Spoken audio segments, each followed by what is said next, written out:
Hey everybody, welcome to my second July 2023 community pop-up live stream.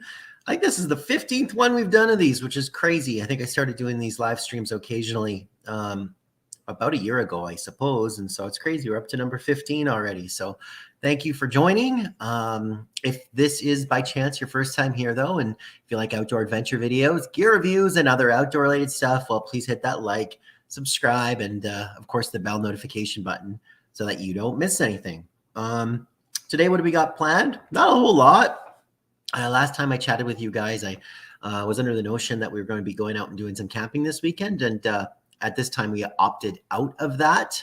We had some camping booked, but decided to take actually the weekend off because we had gone out for the last 2 weeks before, and it's just nice to take a little bit of a break from that. We love camping. It's a short season. It's good to get out there, nice to enjoy it, but at the same time, as you guys know, it takes a lot of work to prepare for that, especially when you're bringing along a couple kids and a couple dogs with you. So we're deciding to take this weekend off, which kind of opens up tonight for me to pop on here and do a live stream and to kind of catch up with you folks. So as usual, you can drop any comments or questions into the chat, and I will be sharing out the link as well. And if you want to join in the conversation on the panel, you'll be invited to do that too. So we'll get a link going here in just a second and share that out with you. As usual, though, I'll roll the banner here as well.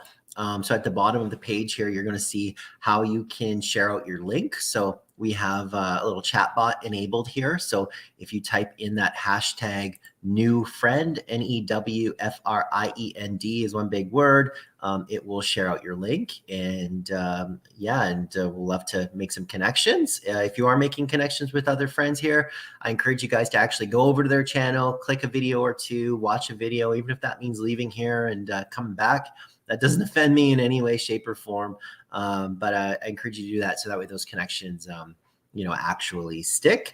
And like I said, I'll share out the panel link shortly. And that way, too, if anybody wants to come up and kind of talk a little bit about their channel, I'll encourage that as well. So you can pop in the panel, talk a little bit about your channel, or just, like I said earlier, to chat with me. And, we can kind of connect that way as well. So I'll share that link out right away. I see my friend Four Season Pursuits. Brian, nice to see you. Appreciate you tapping in. We're like I said, we started slow this year on camping. We didn't get out. I've been camping since January, with some hot tent camping, a couple ice fishing trips, a solo trip, stuff like that. But our first family camping trip didn't come this year until June, which is a really late start for us. We tend to get out usually as early as May most of the time. But this year we got a little bit of a late start to it. Like I said, we've been going pretty hard on it since, to be honest with you. So like I said, been out the last couple weeks, and we checked out that Stargazer RV park. And last week we were up at Long Lake Provincial Park. So doing a bit of camping, which is great. But just opted to kind of take this weekend off. It's as I was saying, it's a lot of work to kind of go out there and get that camping in. And, we just figured take a little break off this one and do something else, closer to home. Who else we got here? We got Drunken Chef Barbecue. Nice to see you, Chef. I appreciate you tapping in and for swinging by and saying hello. It means a lot to have you here, and I hope that you are doing well. We got Multi Magnum 62 in the house. Nice to see you as well. And yeah, you're right. You finally caught alive. I appreciate it. Hope you're doing well and feeling good and, enjoying your week so far. And we got Alternate Aquatics here. So I appreciate you tapping in as well. Alternate Aquatics. I don't know if we've connected before, but it's nice to see you here as well. Means a lot to have your support. And like I said, whether or not you're able to, hang out for a while or just kind of tap in, it's all very meaningful for me. So as usual, though, I'm going to share the link. And then if anybody wants to jump up on the panel, again, you'll be invited to do so. But I just wanted to state, too, that I'm only going to be inviting folks up on the panel whom I've met before and who I can kind of trust to jump up on the panel. So sharing that out here. Hope the link is moving. I don't know, kind of being a little glitchy. I thought I put enter. Okay, there we go. And I'll pin the link.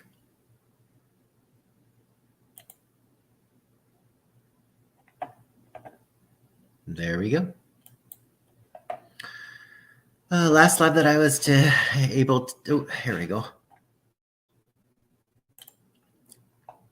Last live that I was able to connect to you was with November. We both were hunkered down in our Alaskans. Yeah, that's too funny. I remember that quite a lot. I remember that you and I actually thought that you were in the same WMU as me, but I think we were a little bit apart. But yeah, that was a fun experiment to kind of do the live stream from the hot tent. I had a lot of fun doing those ones for sure. It was fun doing them. Helped pass the time, and I remember I was cozy as I could be inside the tent, and I think you were the same. So that was fun. Nice to see you outdoors with Dan. I appreciate you dropping in.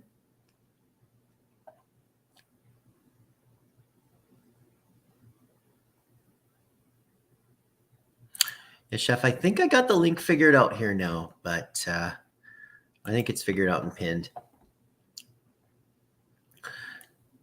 Yeah, so it's kind of been a funny little week. Like I said, we were, oh, the new friend thing isn't working. Hashtag new friend. Maybe I'll have to check in with the chat bot. There's always glitches, isn't there?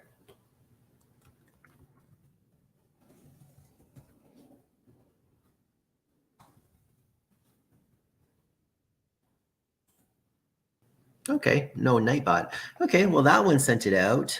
It just seems to be really slow. I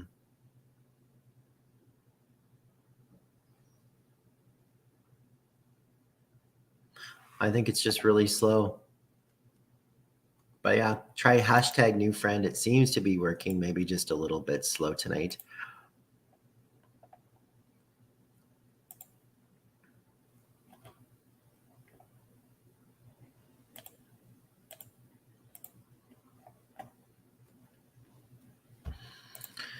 Jeff, nice to see you. Appreciate you jumping in.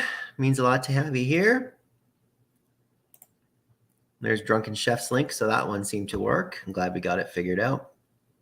Yeah, it seems a little bit slow. I mean, I noticed that even the chat messages tonight seem to be a little kind of laggy when I click them through.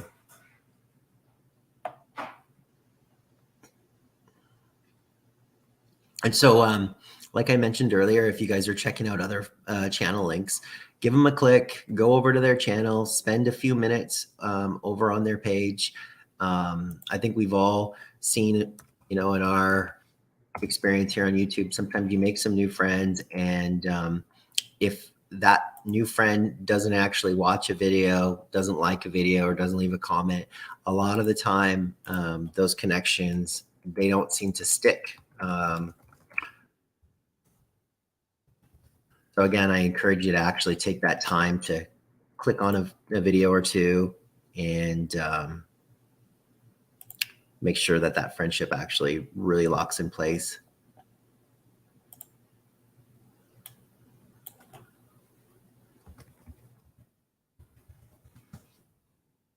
I was saying, though, it was a funny little week in terms of us actually getting out and doing some camping. So we went out over the weekend. And Alternate Aquatics, I know who you are. I didn't even know you had a secondary channel, bro.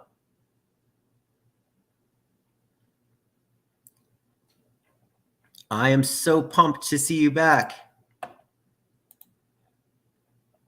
There we go.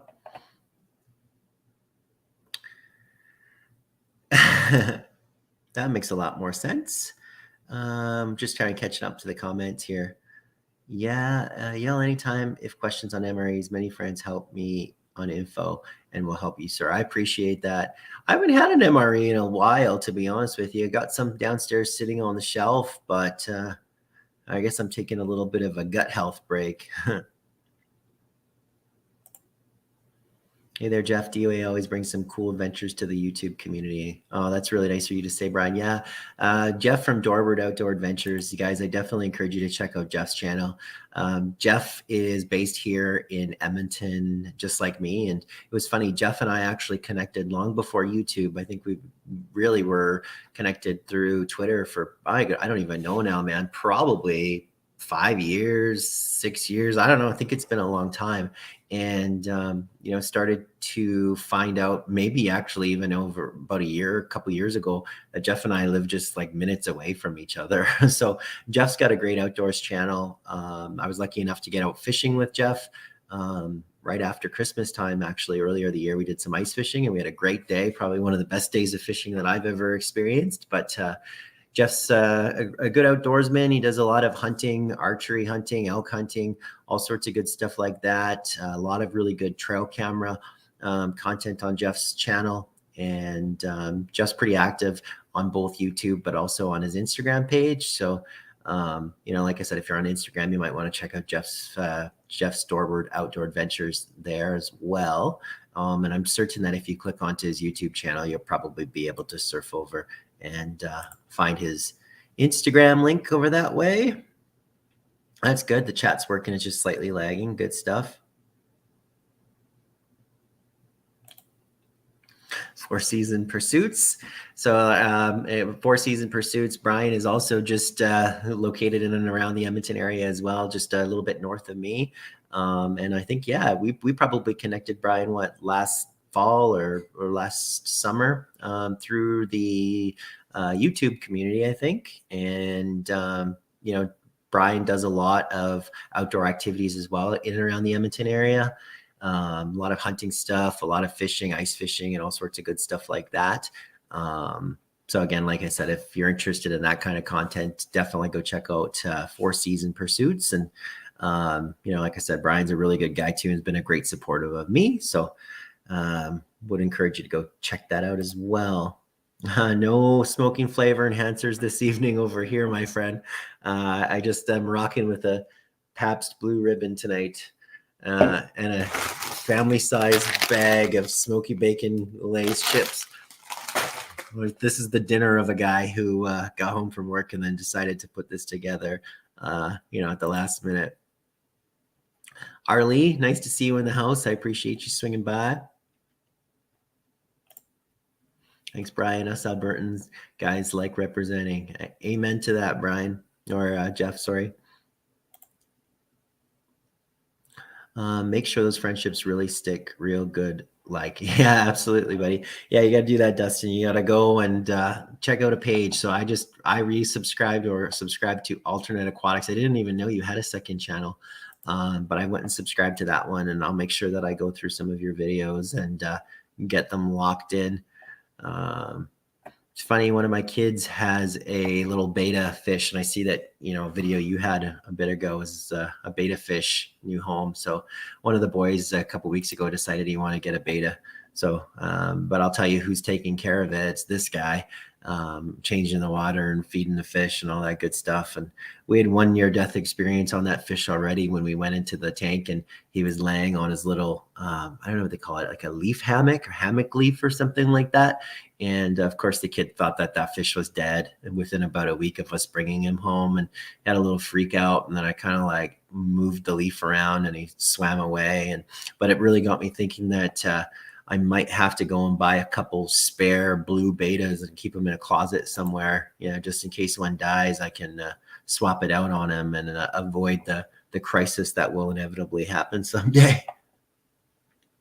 Just got back this evening from Jasper. Need to post some new segments, riverside grilling, kayak trips, and more. Dude, that sounds awesome, buddy. Good stuff. Hopefully you had a good week of weather. I know that Canada Day weekend was kind of crappy in some parts of Alberta with a lot of rain, but the rest of the week's been shaping up great. And I'm probably going to regret not going out camping this weekend, but I'm thinking we might go take out that inflatable boat again and maybe get out to some of the lakes around here. I wouldn't mind trying to get out to Pigeon and Wabamun. Heard Jackfish Lake is really good. We had a blast at Long Lake. There's lots of good fish in there. We caught a bunch. So Hoping that maybe we can take one kid out Saturday and maybe the other out on Sunday, do some fishing this weekend. Yeah, it's a funny thing, Multi-Mag, about the MREs. They are super duper duper expensive, right? Especially if you're ordering in ones from other countries, or if you're ordering like ones, US ones, and you live in Canada, or vice versa. CT, Canadian Trucker, I couldn't believe that he paid $70 for that, basically snack bag IMP that he reviewed recently.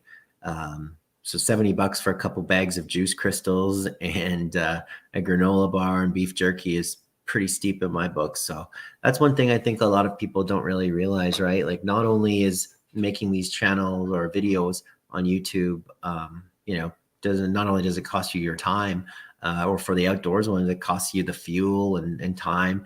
But for the guys doing MRE reviews, there's quite a sizable cost of buying those things. And reviewing them.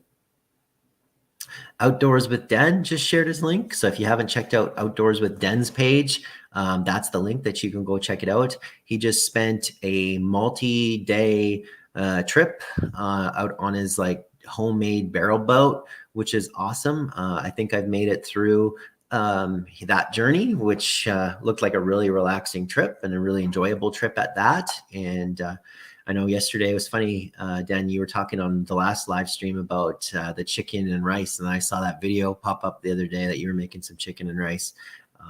And you can't go wrong with that as a meal, like you said, especially if you're sensitive towards refrigeration, some canned chicken and some rice and soy sauce, and off you go, right?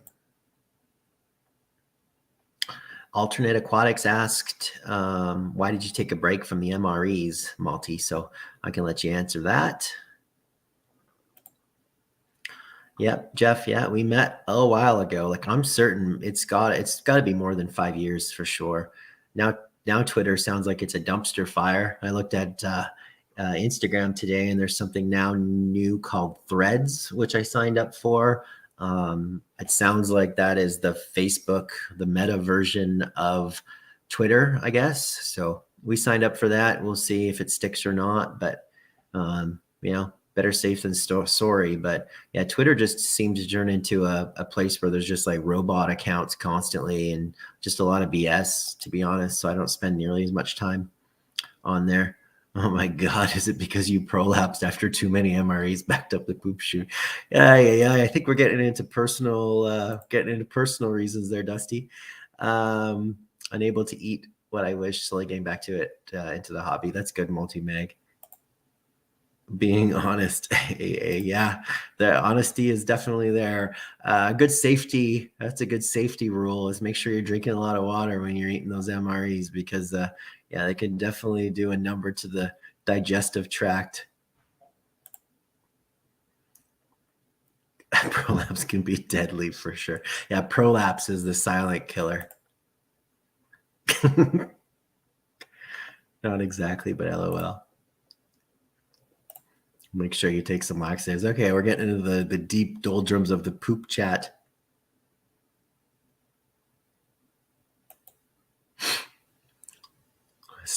Spicy tuna rolls is in the house. You just dropped in at a really funny time, my friend. Nice to see spicy tuna rolls in the house. Yeah, I thought the MRI break was for gut health, and you're running Paps and Lays. Yeah, you can roll your eyes, my friend. I'm not a dietary expert by any stretch, but with hunting season around the corner, I feel like I should get into some sort of shape. I see a lot of the hunting community on the Instagram, on treadmills and running and all that good stuff. And then, yeah, here's me crushing a PBR and a family-sized bag of bacon chips. Speaking of, yeah, smoky bacon. I don't know if these are a Canadian-only thing. They're pretty good. Living the dream. Average Joe True North, good to see you. Thank you for tapping in, my friend. Hope you're doing well and having a great week. Spicy tuna roll, saying hello. Oh my God. Maybe a little Vaseline. There you go. Yeah, don't want to tear a new one. Always nice to see friends connecting with friends. Grilled out came out well. There you go.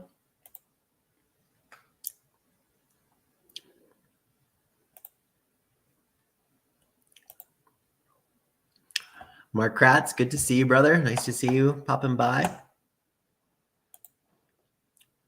Burping and farting. I am content. There you go.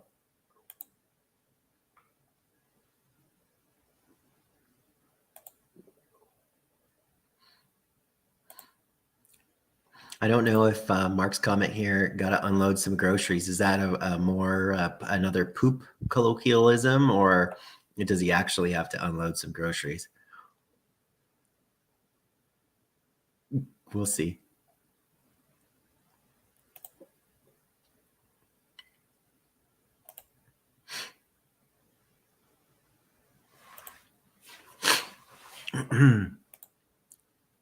Nice to see friends chatting with friends. Any new projects in the work?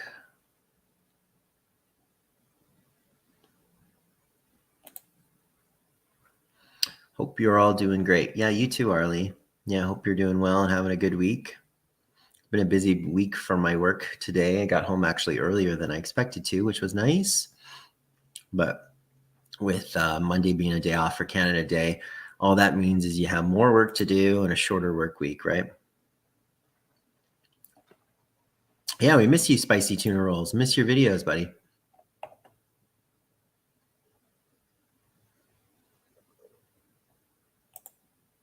The beta fish tank I have doesn't need to be cleaned. Self-cleaning, problem solved. Oh, that's a good idea. Yeah, we got to scoop out, excuse me, a bit of water every week for that little dude.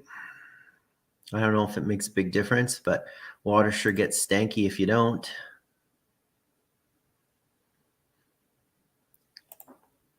Weather is about to get in the 90s here next week. Yikes, that's pretty warm. Howdy, Trout Slayer. Thank you for tapping in. Appreciate seeing you here. How's the new boat working out? Yeah, Jeff, the boat worked okay. The first thing I learned was that we had too much stuff in it. So like I said, we took it out for a first little trip out at Hassey Lake with both boys. And that one I was just kind of just trolling around just to kind of get the hang of how to steer it and how it would load. And we drug a little bit of lines in it, but learned pretty quickly that I just had too much stuff on it.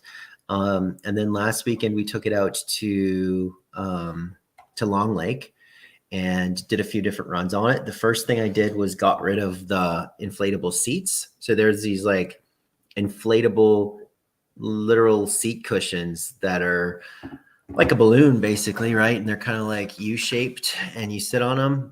But I found that they weren't very comfortable to sit on. And honestly, we would just end up moving them and then they would just sit in the middle of the boat and just take up space. So we got rid of those.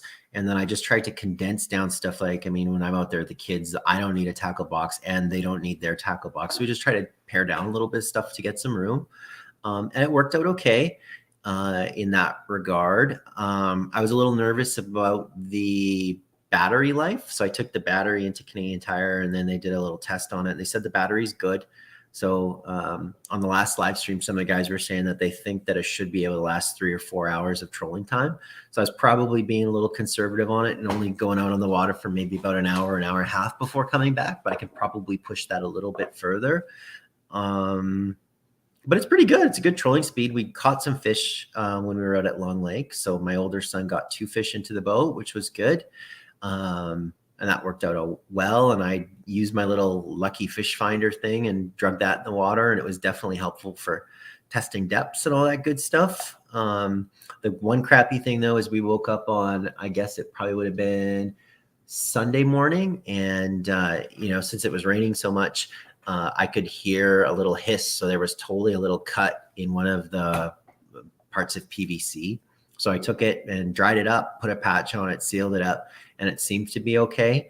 But I mean, I don't know if I made a little hole in it or if there was already a little hole in it when we bought the thing, because like I said, I bought it used. But we patched it up and hole in there.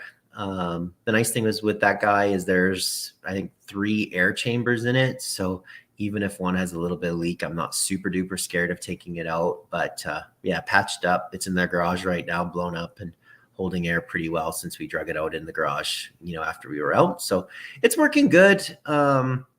It was kind of sketchy, when the wind got bad. Like I definitely wouldn't want to be on that lake in pretty crappy conditions. It works better when the lake is like glass. So it's the kind of thing I think you'd want to take out early in the morning. Long Lake especially has a lot of people ripping around on jet skis and boats and stuff like that, having fun, which is awesome. But I don't need to be around that when I'm out there in a little inflatable, boat. So, but for what it is, it works good. Like I said, I just need to get a little bit of trust in the battery life, and I think we'll be good to go. Probably works better, like I said, for one kid and me. 2 kids and me is a little cramped. Betas take care of neighbors as well. Hope dividers. Yeah, we like our little beta that we got. He's a little blue one. He's supposed to glow in the dark, they said, but I don't think he does. Mike, good to see you. Thank you for joining in, my friend. Hopefully you're doing well and having a super duper duper great. Hopefully all are having a super great holiday week, I guess, right? Us Canadians just got out of Canada Day, and my American friends just had July 4th. So I'm sure you guys we're all full on barbecue and hot dogs and everything that goes along with our national holidays, right?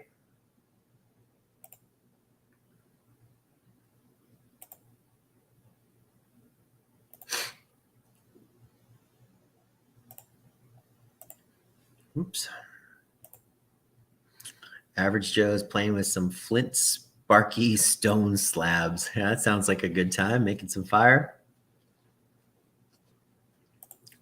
And Mike is pumped to see spicy tuna rolls in the house. And I see a little guest in the bottom corner. So once he gives me a big old thumbs up, I will add him to the things. Boom. Hey. Howdy. How's my third favorite Canadian? Your third favorite Canadian? I don't even want to ask who the other 2 are. Better not be Supreme Overlord Trudeau up there in number 2 or something. No, I'm just joking.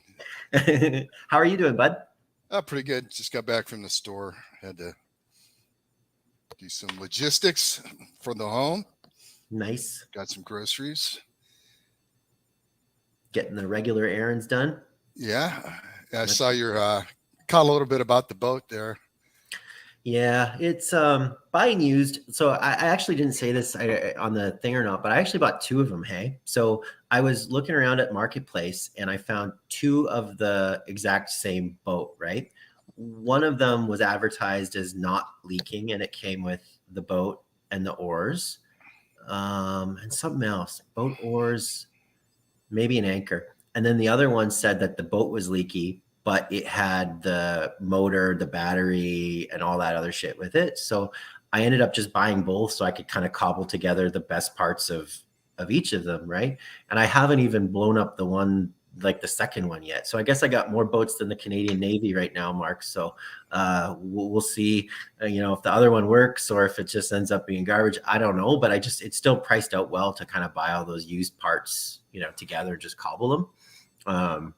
Especially when you factor in like buying new life jackets and anchor, and it even came with like the like bailing bucket, like pretty much everything you need to just drop the boat and go, right? But it was a bit of a bummer on the weekend to find a little air hole pissing air out of it. So patched her up and it seems to be holding air again, but I think that's one of the challenges with buying used, right? You hope for the best and sometimes you get burned, but those boats are only a couple $100 anyway. So worst case scenario, if I end up buying a brand new inflatable somewhere else, I still got pretty good value out of all of the other used components that I bought, right? Right. Well, as long as it's not sun rotted, it should patch up fine. Yeah, and it seems to be in good shape. It's not like discolored or anything like that. It just had a teeny tiny little scratch on it. So I guess the rain that we had over the weekend was a blessing because it sat out all night, right? And so when I went out there in the morning and flipped it over, I could hear a little hiss and identify where the hole was right away, right? Well, it's 4-man. Mm-hmm. Well, yeah, it billed as that, but I mean, I think if you had 4 dudes in it, you'd be cramped like can of sardines. Like me and 2 kids is like maximum for just like putting around, right? 2 people probably for fishing, right? Mm-hmm. Or 10 refugees. Oh, God. Yeah. How many refugees? It's like a bad joke. How many refugees can you fit in an inflatable tube boat? Well, there used to be that joke when the Cubans were trying to get to Florida back in the 90s. And the joke was, what do you call 4 Cubans on an inner tube? And the punchline is cuatro cinco. Oh, God. Ay, ay, ay. That's pretty funny, though. Yeah, no, the boat worked okay. It feels pretty stable, to be honest, even when we're bumping around, as long as we're kind of communicating. Like if one of the kids is fidgeting, it's like, okay, you do your thing, move as you need to, get settled, and then I can move. So as long as you're communicating, it was okay. Um, we took it through a little bit of wave, but I wouldn't want to be out on it in anything, much worse than with what we were. I found it kind of hard to steer in those crappy, like when the wind would blow, it was really hard to, get that trolling motor going where I wanted to go. The wind will push you around on that. Yeah, what sure. I like about it, though, for the places I like to go, which are away from Mm-hmm. the crowds and where there's no boat ramps, is you could launch that thing Mm-hmm. and you could access the shore while you're fishing, kind of like a float tube, Mm-hmm. without having to haul, your neoprene gear. Totally. Yeah, that's kind of my thought too. And like when we took it out, I would just kind of like skirt the shore, like maybe 15 feet of water, maybe like that 15, 20 kind of at the most, but close enough where I could still see back. So if something happened and I had a row at home, I wasn't going to be, killing myself doing that. And, just especially until I feel comfortable, like with the battery life and all that good stuff, Yeah. Well, I remember one of my first times out on a float tube, I got out on this lake and it was calm when I got out there. Mm-hmm. And I always went for a low profile float tube, so because you're susceptible to the Mm-hmm. wind. But as the evening kicked up, the thermals pushed me all the way across this little lake, about a mile from where I could access the shore. And boy, I tell you, it was hell getting back, fighting that wind and stuff like that. You'll get blown around the lake. Yeah. And I was like, there was definitely a time where you could see the storm clouds kind of blowing in. And yeah, it was really painful, like steering it and turning it. I was finding it would overcorrect a lot. And it's probably because I'm at the back with the engine, right? With the battery. My kid's at the front who weighs, 100 pounds. I'm at the back. Like a lot of the weight is at the back, despite trying to push a little bit more stuff towards him. So I would find that if I was steering, it would totally like overcorrect, right? One way or the other. I think the wind and the weight. So it's going to take some time to figure out the quirks, right? Well, I mean, it is what it is. It's a small boat, so Mm-hmm. you can't expect too much out of it, but it's kind of a nice thing to have. Hell yeah, totally. Yeah, because it's the same thing here. Like most of our lake shores is all privately owned, right? Like people have the cottages there, people have their cabins there or whatever, right? So most lakes will have a little bit of a public boat launch access, right? Which might have a little dock by it. But unless you're there at 6 o'clock in the morning and you're one of the first lucky guys to get that spot, you're kind of screwed, right? So just to kind of get out on the nice days, get out a little bit in the water and kind of open up the fishing, man, that's kind of with what we're looking for. And I'll tell you what, the kids even enjoy just moving around, and it's more of a activity for them than just sort of sitting still. Like it's fun to just kind of move around, right? Yep. Swab the deck, mateys. Yeah, buddy. I'll catch up here to comments. Am I I'm not using headphones today, so I'm wondering, like, are you getting any back feed from yourself or anything? Or are you good? I think I'm good. I think Okay. I sound okay. Hey, there's Okay, cool. LB popped in here. Nice. She had a Yes. live this morning, but it was a little early for me. Yeah, Average Joe's saying hi to Arlise. Average Joe's got some smiley wavy emojis. And there's my friend LB. Good to see you. Chat is quiet indeed. Yeah.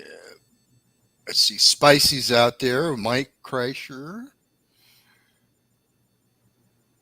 Haven't seen a lot from Spicy lately. You No, he taking says he's taking a keeping break? busy.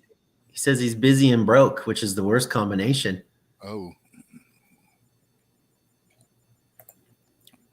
what do you do, Dan, for a living? I am a district manager for a retail company. So today I miss LB. Sometimes I get to work at home, which is nice, right? But then sometimes I'm out doing store visits and out on the road. So I missed LB today, and yeah, sometimes like the days where I'm at home. I like working at home, to be honest with you. But it's nice to cruise around on a nice day too.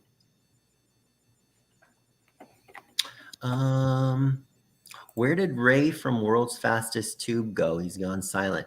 Ryan, I actually emailed Ray maybe a few weeks ago. I think he's just taking a break. I think he's busy with his, with the farm or wherever he kind of lives out in the bush. I know he was dealing with a lot of fires, and he actually sent me some pictures of some fires that were burning really close to his place. But all under control now. But I just think he's just taking a break. I don't think he deleted his channel as far as I'm aware. I just think he's not adding anything to it right now.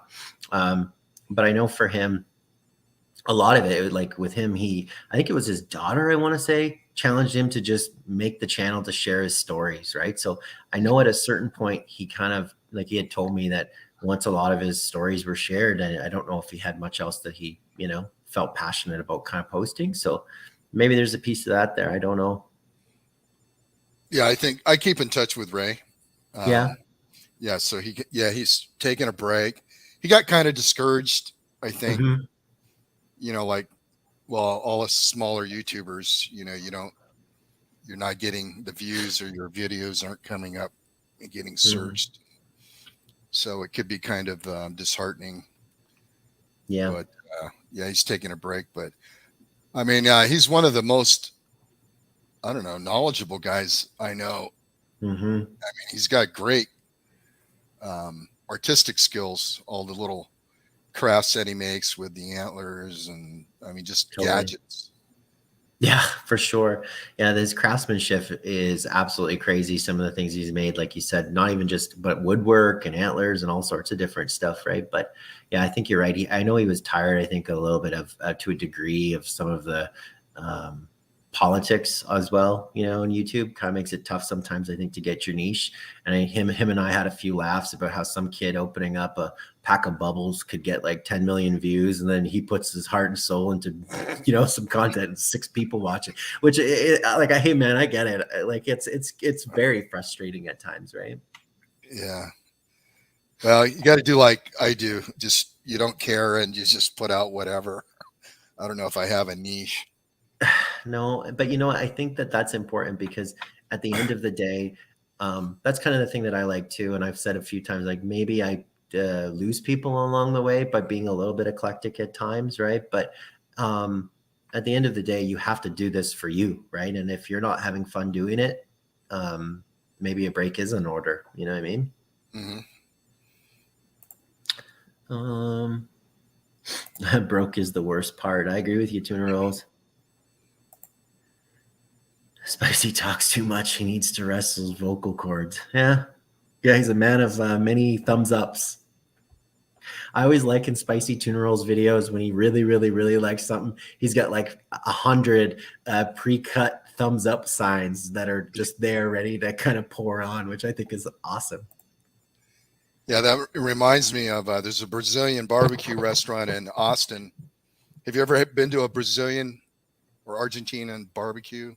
No. So what they do is they have like a open coal pit, and they'll put a whole side of beef or a whole hog or goat over the coals, and just kind of continually cook sausages and Nice.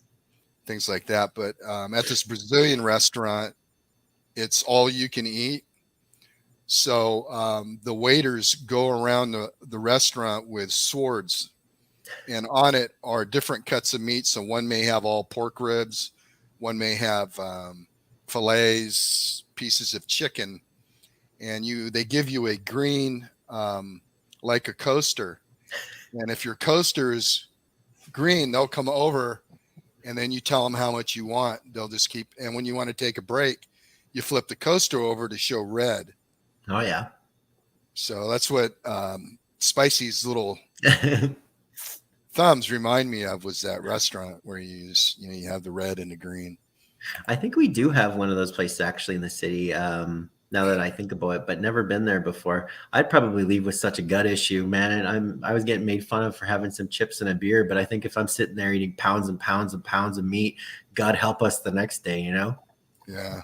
Well, this place is called Fuego, which is fire in Spanish. Fuego de Chao. But the salad bar alone, I could just eat.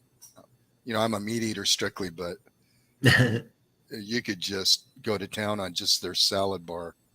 Nice. It's amazing. But yeah, if you ever get a chance to go to a Brazilian barbecue, I highly recommend it. That sounds fun, especially if they're like cooking it right in front of you, right? Mm-hmm. Tuna Roll's been eyeing a portable AC called Icy Breeze. Yeah. I heard that there's some hot temperatures kind of in and around. It's funny. We started out real warm in April and May. And then after Father's Day, it kind of cooled down a lot. It's been a lot rainier, but Lord knows we needed it with everything that was burning down to the ground here, at least in my area. Well, we've had pretty typical summer. It hasn't been extremely hot. Which is unusual for Texas, but yeah, it seems like it's hotter everywhere else, especially in the Midwest. Mm-hmm. See Jeff and Tammy are here, Vanilla Gorilla. Oh, sweet. I'm so far behind here on comments, aren't I? Yeah, I'm toggling back and forth here. He contacted me about getting one of my ferro rods, the ones I make out of antlers. So nice. I told him I'd work on it. LB was asking, do I need help writing the playlist today? I'm getting so close, my friends. I'm up. When I looked yesterday, I was 102 hours away or something like that. So I can smell the finish line. So, yeah, I guess if anyone wants to rock and roll through the list, that would be super duper helpful. We're getting close. I want some snow, Gypsy and the Vanilla. Yeah, you know what? It's just too funny here because like I probably took down my Christmas lights off the house in April, right? And usually I put them up the day after Halloween. So our season is real short where the snow is melted for me to take the lights down and it gets pretty snowy usually after Halloween. So, or at least that's when I'll start deer season. And the last thing I want to be doing mid-November is hanging up lights, knocking on the door of Christmas. So yeah, it's crazy for us to think July, August, September, October, like we're 3-4 months away from dealing with snow. You got any big trips coming up, Dan? Not a lot. We're sandbagging some vacation. Like I like to hang on to some for hunting season, so I'll probably try to take a week or something off during hunting season.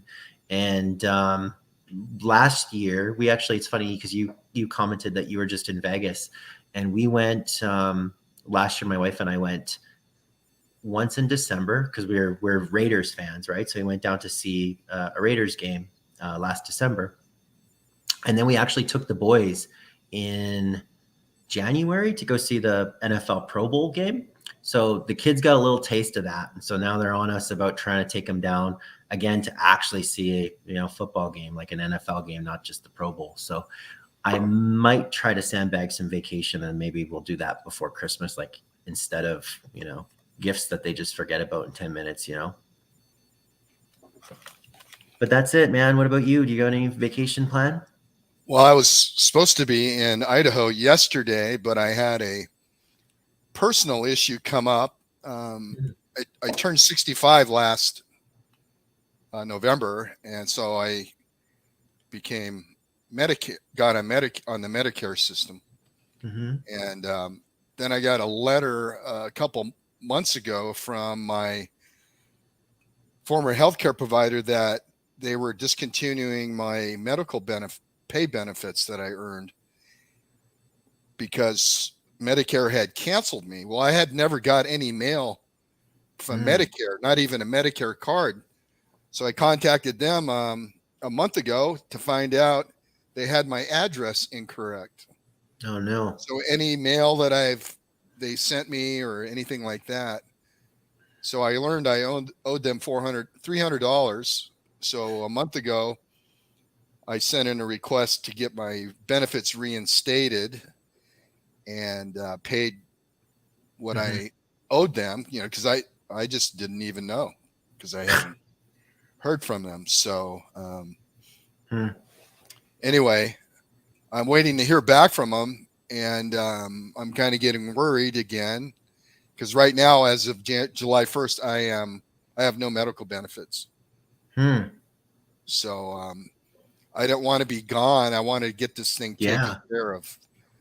But as soon as that gets taken care of, then I'm going to be ready for a camp trip. So Nice. My girlfriend Sabrina has been in California for a month at their lake property. And so I'm going to probably drive out there and car camp and then pick her up and bring her home.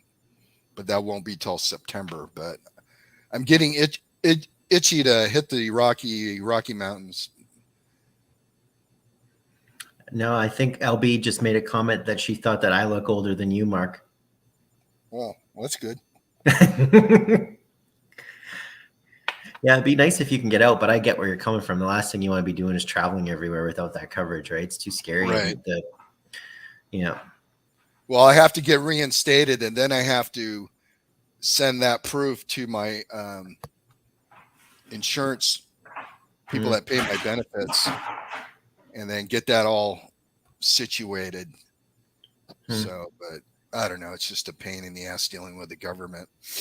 It's it's a minimum hour on the phone, just waiting to get a hold of somebody. Yeah, that's a pain. But I guess it could be worse.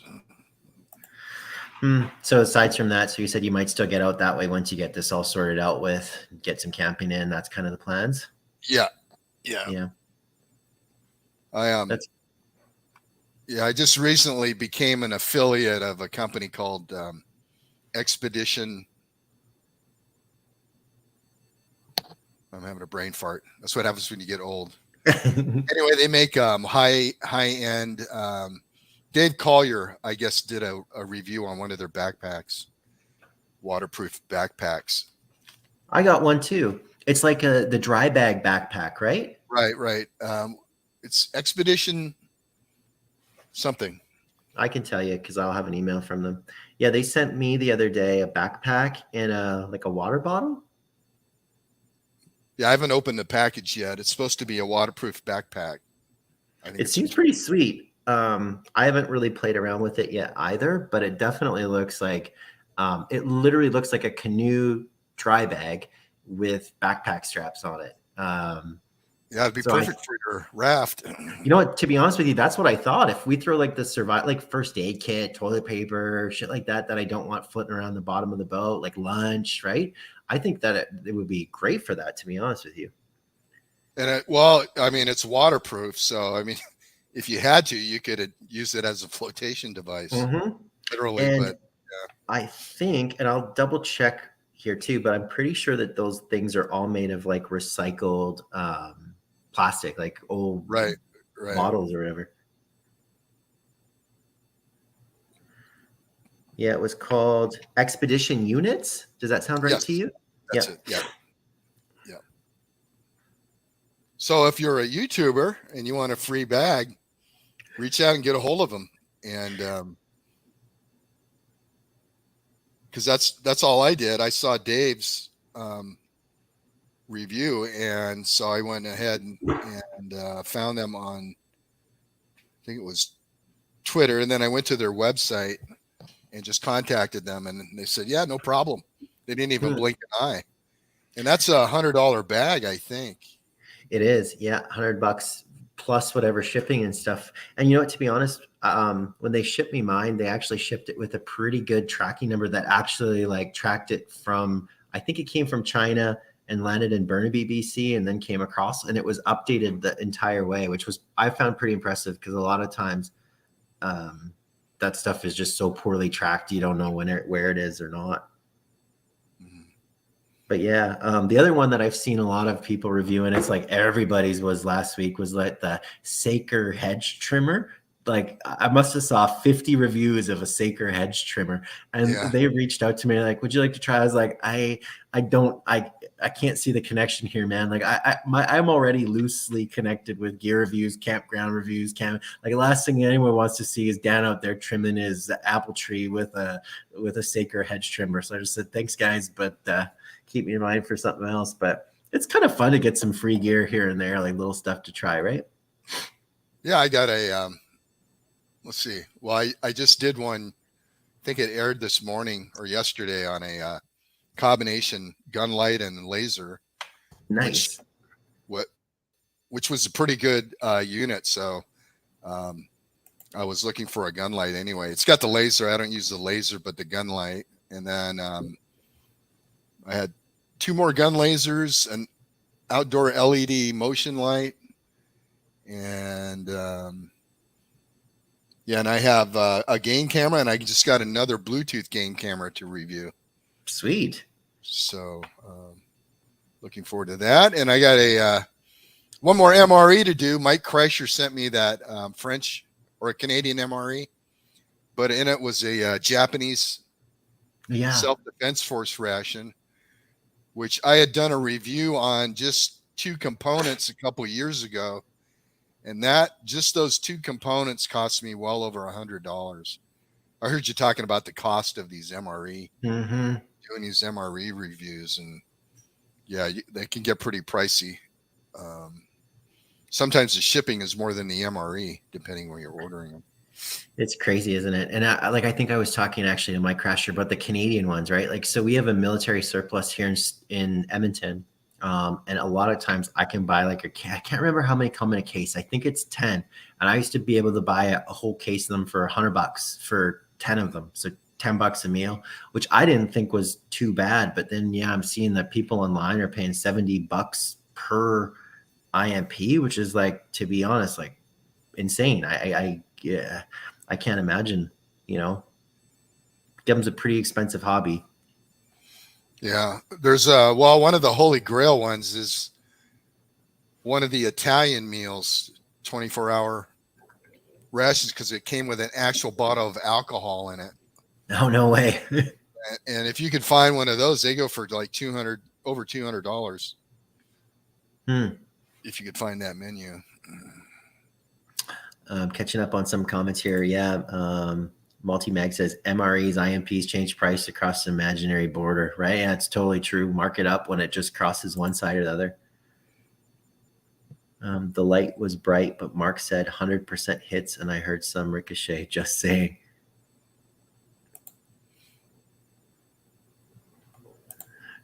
LB said, "Me too. They did me too." I said, "I can't. I still have the buffer polisher I haven't used yet." That's the thing too, is some of these companies, do they get on you guys when you don't review them like instantly? I I had one. Oh I man, haven't had I had one guy, one company that was really, no, I wouldn't say really difficult to work with, but they were really, really, really on me. Like, we sent you this thing, you signed for it, delivered it. Like, you need to do this review, blah, blah, blah, blah. And I was like, I don't know. Kind of what we talked about earlier, Mark. Like, I do this because I have fun doing it. And the second that you're telling me I need to do this, deliver this thing of this gear review immediately because you said, like, just kind of ruffled me the wrong way. So I delivered on my commitments, got it done, and they asked if I would do something else with them. And I just said, nah. Like, it's not, sometimes it's just not worth it, right? Especially if it's some of those stretch products that you might already have a hard time seeing value, you know, in terms of your content, right? I need a company who's going to roll in and just mail me a suitcase full of money. That's what I'm looking for. So if any of those guys are listening and they want to just mail me a suitcase of money, I'll review that. Yeah. Well, I hope ahead. Jeff heard some ricochets. I was shooting at steel targets. So.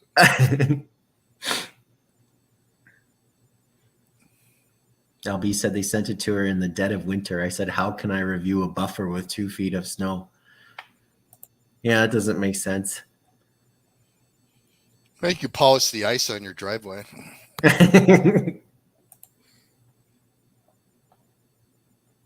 I wonder if the same guy who got your right on Trek meals though, Mark, got your Medicare mail. Yeah, no, they didn't even have my street. They had my street address correct, but not the name Yeah. of my street. Oh, So I don't even know how they could have sent it. it's weird. So Well, in this day and age, almost every software corrects an address as soon as you type it in, right? So that's kind of strange. yeah. Jeff says he was just pulling my chain. Oh my gosh. Yeah, the Sun Blessa. If I see another Sun Blessa review, I'm gonna get sick. LOL. Mark, did you get Sun Blessa stuff? Like the No, headlamp? no. The I'm only gonna light send I them. got, the only light Yeah. I got was from LB, and that was from one of her giveaways, which is a pretty She's awesome light, by the way. Yeah, it's funny how they just go through phases, right? Where and it's funny now because I used to get real excited and be like, yeah, Sunblessa specifically wanted me to represent their product. And then I go on there and I'm like, okay, LB's reviewing Sunblessa and a bunch of other guys are reviewing it. Dave Collier's got a Sunblessa. Every single person, it's like when Oprah Winfrey gives away something. Like it's not it's not the warm fuzzies anymore. It's just they're giving them to everybody. Mm-hmm. I do like those little chainsaws though that people were reviewing. Mm-hmm. I saw Mark from DC Outdoors do one. I don't know, probably 2 years ago. So I Yeah. bought one, and I bought two of them, and I use them at the ranch all the time to cut small wood, Mm-hmm.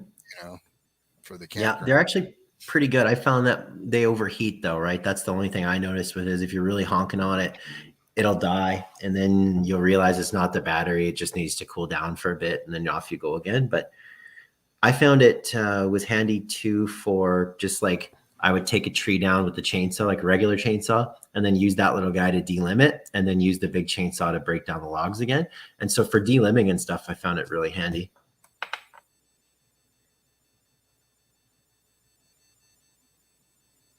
Yeah, those were nice. I thought that the hedge trimmer one was another chainsaw, to be honest, until I paid closer attention. LB says I keep the chainsaw in my car. It's pretty cool. It does a good job. Yeah, well, it's great for camping. Mm-hmm.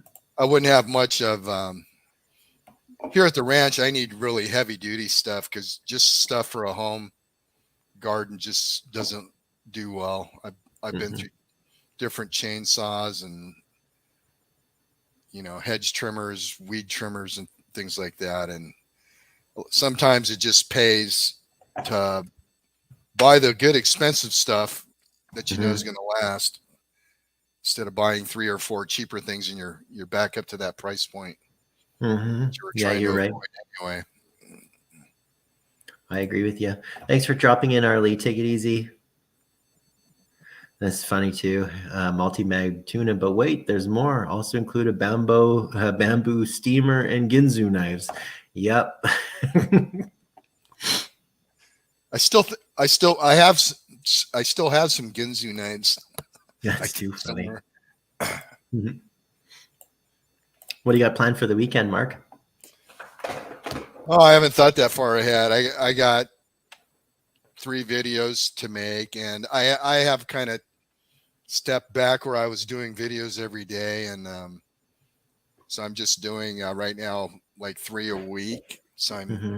getting them filmed, spacing them out because I was kind of feeling under kind of pressure too. Yeah. So and I go and I watch a lot of channels, and I always, if I can watch your video, I always, not just you but anybody, I always leave a comment. So Mm-hmm. usually every day, not from my channel, but I'm just leaving comments on other people's channels, and that could be time consuming, but I try to do that while I'm on the toilet. Kill 2 birds Yeah. with 1 stone. I was finding I don't know about you, but I tend to watch more YouTube just on my phone, right? And I found that for whatever reason, when I follow the subscriptions, a lot of times even videos that I've watched or channels that I'm current to will show me that little like icon beside it, like there's something new on it, right? And then I go back and I click on it, and then there's nothing like new there. And some channels haven't had anything new for months, literally. So kind of what I've been doing, because I've been finding for the longest time, Mark, I couldn't keep up to everything because I would go back in and I start at the top because that's how it's sorted, is A to Z. And I start to kind of flip through and go to A's and I go to B's. And then before I know it, I can't even make my way through the list. Like to get all the way to Woman Outdoors would be hard, right? So I've just been trying to break it down so that way I spend time on like, and this sounds so lame, but it's the only way I can organize my time. But I'll do like A to E on Monday, and then E to J another day, and then J to, because I like at least I can go through, 5 alphabets, right? And feel like I'm actually getting through everybody's videos, because otherwise I just find I fall so far behind clicking back on, other channels or not, or, one channel will put out 3 videos in a week. So I'll watch all those 3 videos in a week or 5 videos in a week. And then I never get to the W, right? So I don't know, breaking it down that way has been a little bit helpful for me, because otherwise I just found that I really fall so far behind, right? Yeah. And I guess the toilet's a good tip too. I guess I just need to spend more time in the toilet, right? Yeah, until your legs fall asleep. That's usually my indicator. My legs go, now it's time to move on. That's too funny. I'll get some. I like to comment on friends' videos. I have difficulty using phone. I type faster on computer. On key size, I can click on. And that makes sense. I get that, multi-mag. I find that when I watch on my phone, I can multitask a lot at work, right? So I'll be working on a report or something like that and still kind of listening to a video. What Well, is when I'm watching on the phone, I just voice text. I don't type. That's normally we don't watch TV, regular TV. We don't pay for TV service, so we watch primarily YouTube, Amazon Prime, and there's a lot of free TV on it, but we just watch YouTube. But normally in the morning, I get up and I go to my feed where it says recommended, from the channels I've subscribed to, Mhm. and I may not have time to look at their video, but I'll hit the like, Mhm. and then that saves it into my like videos folder. So Mm. at night, and that's when I sit down and actually watch the videos and leave the comments, and then that way they're all kind of collated in my liked videos folder. Hi, Jason Burns. Nice to see you. Thanks for dropping in. A lot of comments, my friends. I like this idea. I keep a playlist called Catch Up, and it's easier to keep track of everybody. Jason, I'm sorry, buddy. Helped with the loss of your dad. I'm sorry, dude. Hopefully everything's going okay, man.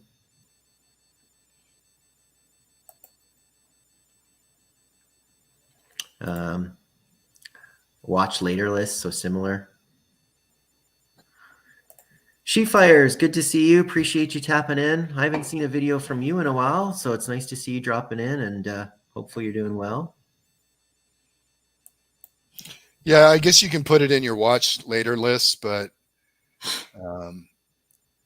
I just like to support people I've subscribed to anyway, so I hit that thumbs up. It helps them. Mm-hmm. You know. Hey, Nikki. Oops, wrong one. I missed the comment. Nice to see you, Nikki. Thank you for dropping in.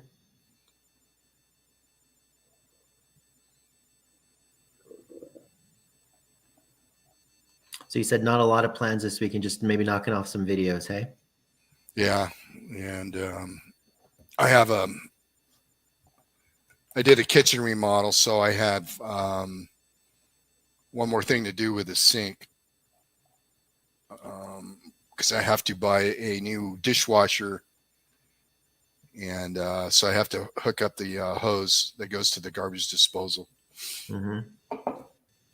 Yeah, the dishwasher did us in. I don't know. Did I tell you about my dishwasher issue that we had in around Easter time? I don't think so. We had Your wife left you? no, we Oh, had the mechanical dishwasher. yeah, hopefully she's not Not watching. the one you married. Both in Okay. trouble.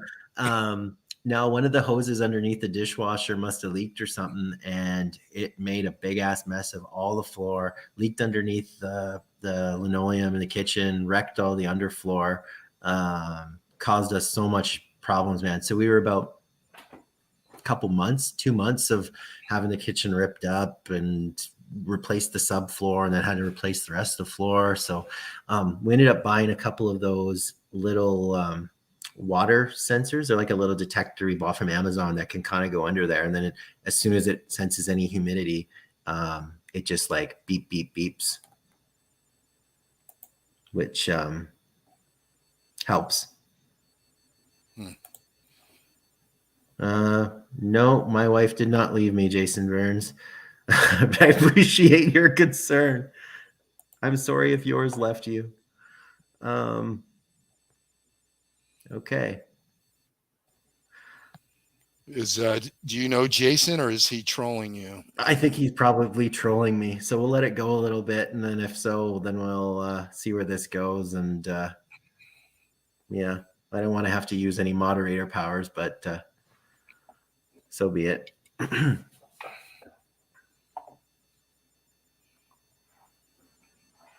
Yeah, those little humidity sensors though are pretty handy. Like I honestly just touch your thumb to it and it kind of just recognizes just even the moisture in your skin and then beeps. Sorry, Jason, I'm going to appreciate you coming.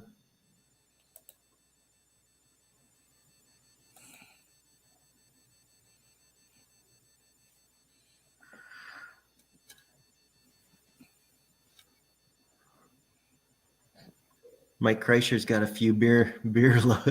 Baby Jason been drinking. Maybe. Did you see that? Well, it was a partial case. I sent Mike from the early 90s. It was MREs.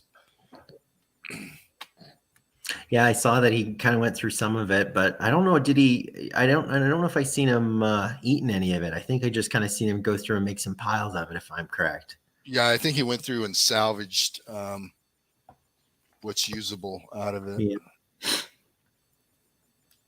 It's not worth dying over a hobby, right, Mark? Yeah. Unless you want to spend more time watching YouTube there from the comfort of the throne. Do you ever watch? It's a channel called New England Fish and Game. No, I don't think so. So he does vintage canned food, and he did 100-year-old can of I think it was corned beef, but he does some stuff. I've seen him eat stuff from the 50s and 60s and 70s in cans. Wow. So I don't know if there's some behind the scenes stories that they don't share.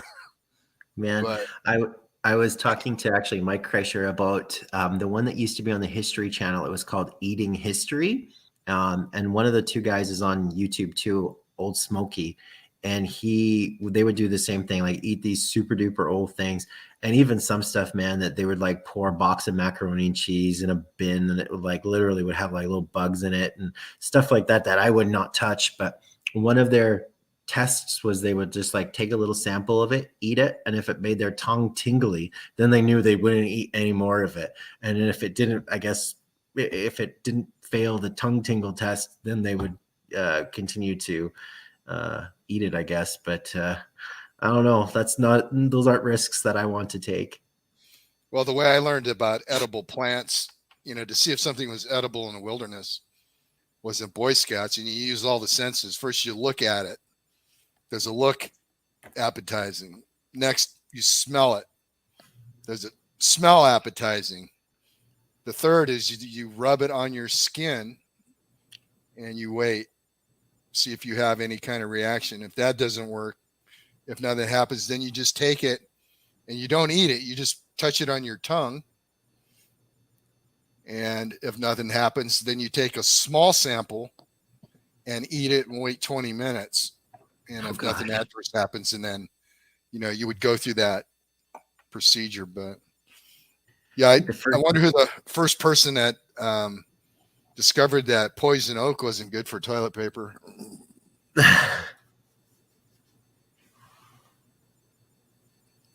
No. Jeff said he tried a black duck egg. Try a black egg. The Try it. 1,000-year-old eggs.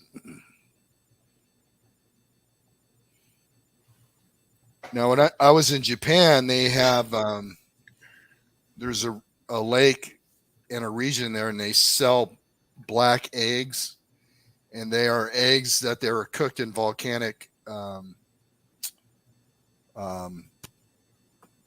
not tidal ponds, but little volcanic Mm. ponds. Hmm. So I guess the minerals penetrate into the shell and turn the egg surface black. Oh, But wow. there's no taste to it. But I don't know if you had 1,000-year-old egg before.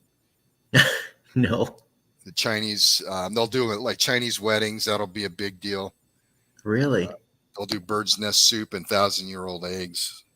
Like a legit 1,000-year-old egg? Well, they call it that. Yeah. They used to ferment them, I guess, and bury them in the ground. Um, but you can make it. You could fast track the egg because who has 1,000 years? You know, how do you know it's just not only 300 years old? But I guess. I think it's just more of a term. But it's a fermentation process. So they smell very sulfury, Mm. if you can imagine. Yeah, that The doesn't sound very appealing. the Filipinos have a thing called balut, and that's actually an egg that has a partially has an embryo in it, chicken embryo in it. So you're eating the egg, and that's fermented also. Hmm. So you're kind of getting what came first, the chicken or the egg? And they came. Oh, they came at the same time. You get both 2 in 1. Yeah.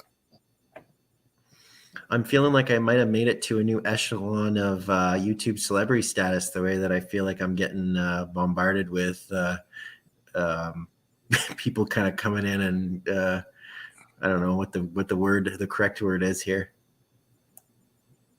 Yeah. Well, that one guy's was just trolling. I can tell by his messages. Yeah, and I think a second one was trolling too, so we removed 2 of them. Huh. Kool-Aid. I don't know. I don't know who Kool-Aid is.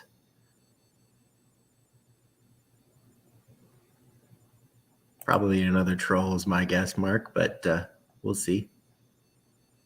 Maybe not.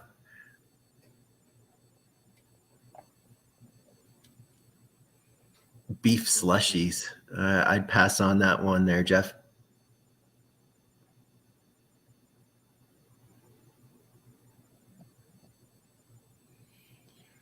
Well, in a few years, they'll have that genetically, the test tube meat they're Ew.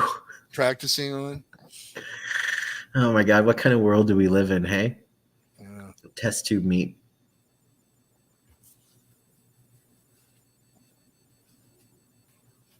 Yeah, my kiddo is really excited for hunting season. I think I might have mentioned to you, he's turns old enough to hunt deer this fall, hey? So he is super duper excited to go get a deer for the freezer this year. So I'm hoping I can tag out one before so I can just focus 100% on, helping him get his.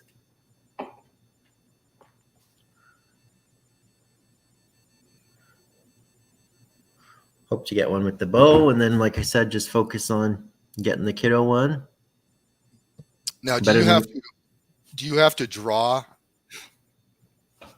there for no, we don't. area?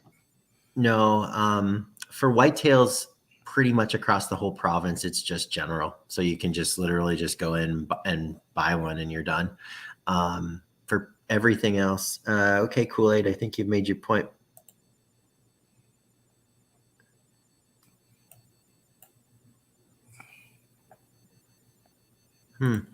Um, I'm getting hammered here tonight, Mark. I never seen this before. For whitetails, you can just go buy general tags over the counter, and then for everything else, mule deer in a lot of the province, moose, elk, a lot of that other stuff is draw, even though I guess there is some moose. And archery, you can go buy a lot of general tags just over counter, but for rifle season, you have to go and put in draws. Yeah, when I was in California, it was a draw, and you'd have to, it would be a minimum of 3 to 5 years before you would get picked. So you would get some crappy area to hunt. But yeah, here in Texas, I like how they do it, and they also have I don't know if you have a youth season. No. They have a youth season early on before the normal season, which I think is a great thing because it sets up the kids for success. Mm-hmm. And gives them an opportunity to go out, and then adults can help them out, not have to worry about their tags, Mm-hmm. And then when the regular season comes, the kids can also hunt that, and then mom and dad can worry about filling up the freezer. Yeah, afterwards. Yeah, no, we don't have a youth season here at all. It's most areas start September 1st for everything, and then August 25th in some areas for archery for everything as well. And then we can go till the end of November. So it's funny, he won't be able to hunt deer until his actual day of his birthday, till the day he turns 12. So before that, he can just hunt grouse, and then after his birthday, then he's good to go with deer. And we can't even buy his tags until after his birthday, which is kind of funny as well. It's pretty tight on how they manage that. But the youth season, that actually sounds like a great idea, because I've already said to him, like, what do we do if a big old super nice whitetail buck saunters out there? Like, am I going to push my son out of the way to shoot that deer and fill that one myself, or am I going to let him tag out on his first hunt the biggest deer that he'll ever see? I don't know. That sets the bar pretty high for a 12-year-old. Yeah. Well, I guess it depends how hungry you are and how dependent you are on that deer to feed your family. Truth. Truth. So. Yeah, I think I'm going to look at it from the perspective of I have a month and a half to get a deer early, and then after that, then I can just play guide, and that'll be fun enough for me, right? To just help him get his. Now, can you do? Is your archery season also primitive weapon, like musket or? Mm-mm. No, all of so shotguns and like black powder and stuff will all fall under firearms, like the rifle season. Yeah. There's some areas of the province that are just primitive weapon only, but that is only primitive weapon and not rifle, right? So you could hunt. Those would be like a more populated area, right, where they don't want people whizzing around with rifles, right? Mm-hmm. Yeah. Yeah, Texas is. I really enjoy hunting. I've been here 15 years now, but like this year, I got tags for. I could take 7 deer. Nice. So, yeah, that's kind of nice. Yeah, that's crazy. From November to January. Yeah, and we have. I can buy a general one, like a general whitetail that lets me shoot a buck or a doe. And then I can get 2 supplementals, which would be antlerless. So 3 there, which are good in a lot of the province. And then there's bow zone tags as well. Like in and around the Edmonton metro area, you can't hunt with rifles. It's just like a bow zone. And so I can buy 2 archery only licenses for that bow zone if we want. So I guess I could cap out at 5 whitetail tags if I wanted, right? I did put in for moose this year, so I'll find out, I think, in about a week if we got drawn for that. So could be interesting. It usually takes 3 or 4 years, I think, here to kind of in my zone that I applied for to see if I'll get drawn. And I think I'm on a 2 or 3 year priority. So there's a chance I might get drawn for that. Do you see a lot of sign when you're out and about? Mm-hmm. Yeah, absolutely. Yeah. Yeah, then they kind of come and go. It's just like the whitetails, right? Like there's those periods of the season where all hell breaks loose, and then you'll see bulls everywhere, and then they just disappear back in the bush, right? Yeah. Well, I'll tell you, moose hunting that's probably the hardest hunting I've ever done. We used to go up to Alaska and fly out. We'd get flown in one at a time out of Talkeetna, Alaska, and we would take a raft with us because we didn't know whether or not the plane would be able to come in and get us because the weather in September is just so volatile. Wow. So we'd take a raft. There'd be like 3 or 4 of us. And it was a rigid frame raft. You know, you have a metal frame where the oars go in. Mm-hmm. But I had some Arctic Sorels boots. You know what those are? Mm-hmm. Mm-hmm. But they have the felt in them. So, you know, planning, you don't want to go up to Alaska, especially when you're not going to be, we didn't have any communication with the flying Wow. service for over a week. And that was before, you know, cell phones. There were satellite phones back then, but, you know, so you didn't want to go out there with Kmart gear. No. But my first time there was a real eye opener because the walking was just horrendous because it was all thawed permafrost and moss. And so I took some Cabela's thigh waders with me. Mm-hmm. And that whole week, I ended up wearing the $70 waders and didn't even wear my $300 Sorels, you know, just because you would sink, be sinking up to my knee. And after about a half an hour of trudging through that, you were just exhausted. Mm-hmm. Yeah, it's gross. And it's funny too with moose. Like a lot of people don't understand. Like you'd think a moose running through the woods would sound like a army tank going through the trees, right? But they just disappear like ninjas. Yeah. Yeah. And how they can get through, because one area we hunted, the racks had to be at minimum of 48 inches across. So we kind of had figured out from the butt of my rifle to my sling point was about 48 inches, you know, so you just didn't shoot anything that you were not sure about. But the first moose I got was a little over a mile from camp. So you shoot it, and then I didn't gut it because we quartered them. But, you know, quartering it, and then, you know, of course, the first thing you want to take back to camp is your rack because you got to put your tag on it. And so you got a 40-pound rack. And if you can haul 50 pounds of meat at a time, that's a good 10. It was a good 10 trips back and forth. So it was over 20 miles by the end of the day. And the trees there are not tall enough to hang food from. They're not, because you get further up north, the trees get smaller. And so the meat we would just pile up, just get, you know, made a little loft with branches to get air underneath, you know, and we'd have game bags covering the meat. But, you know, hoping bears didn't come out.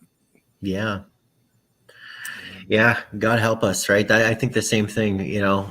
I've never dropped one. I've been out on hunts before, like with my dad and stuff as a kid. And, you know, I don't know. I think that the holy shit moment of what have I done would hit you real hard after dropping down one of those critters. And then it's just trying to figure out the problem solving, right? Because it's not going to be like, there's no easy to that.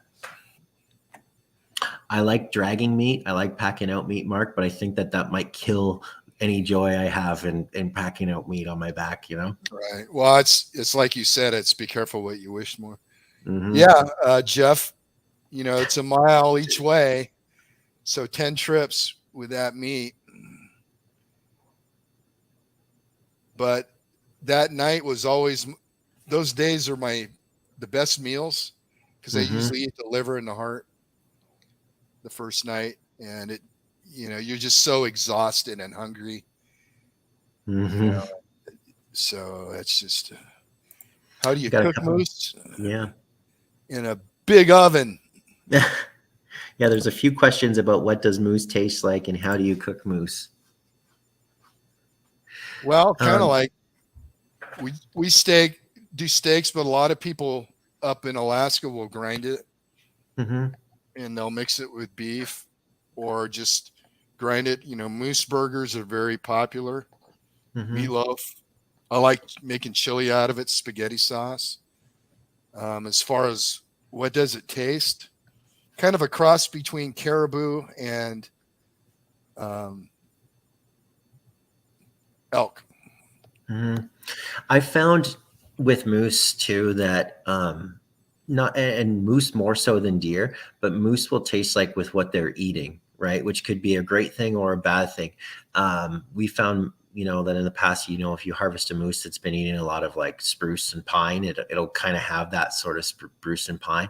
If we're a little bit spoiled and you could take one around the farmland, then the that meat tastes a lot more like you'd find, I guess, more so like an elk, right? So it it really, really, really matters with what they eat to me.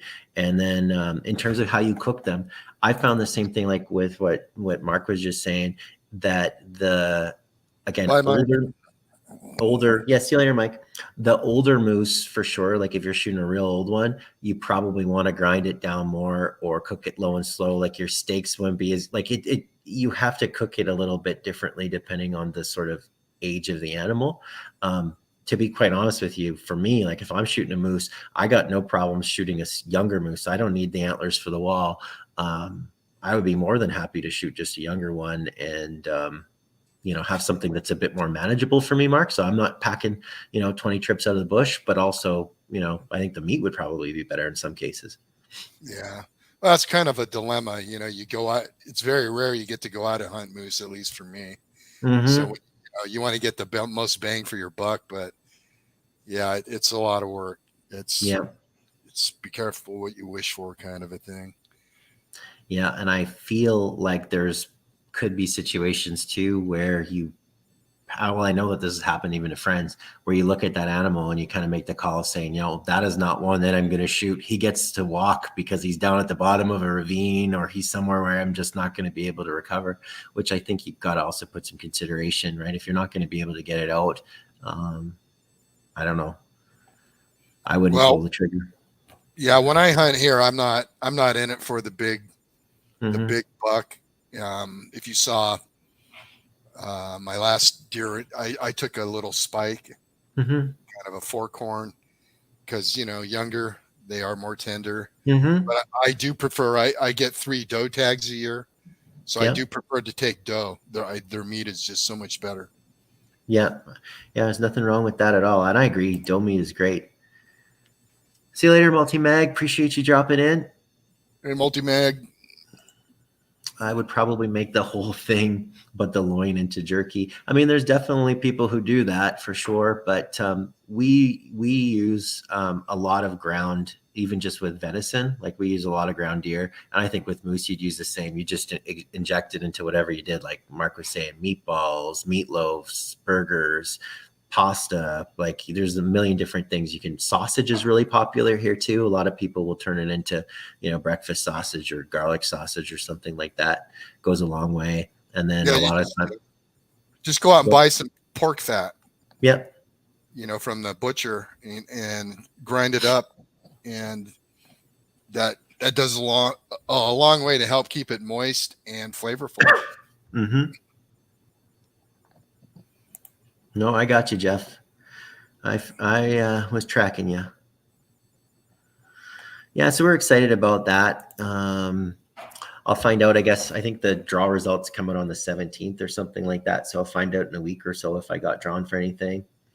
We saw some turkeys when we were in Montana, so my kid's been on me about trying to figure out if we could do a hunt down there for turkeys. I don't know how complicated that would be for Canadians to go down and hunt turkeys, but that would be a pipe dream for me. Do you guys have turkeys down there, Mark? Yeah, yeah, Yeah. yeah. I did. I have a video one I shot from my stairwell. Oh, I think I remember that. He was right out by your target range or by your Yeah, garden, right?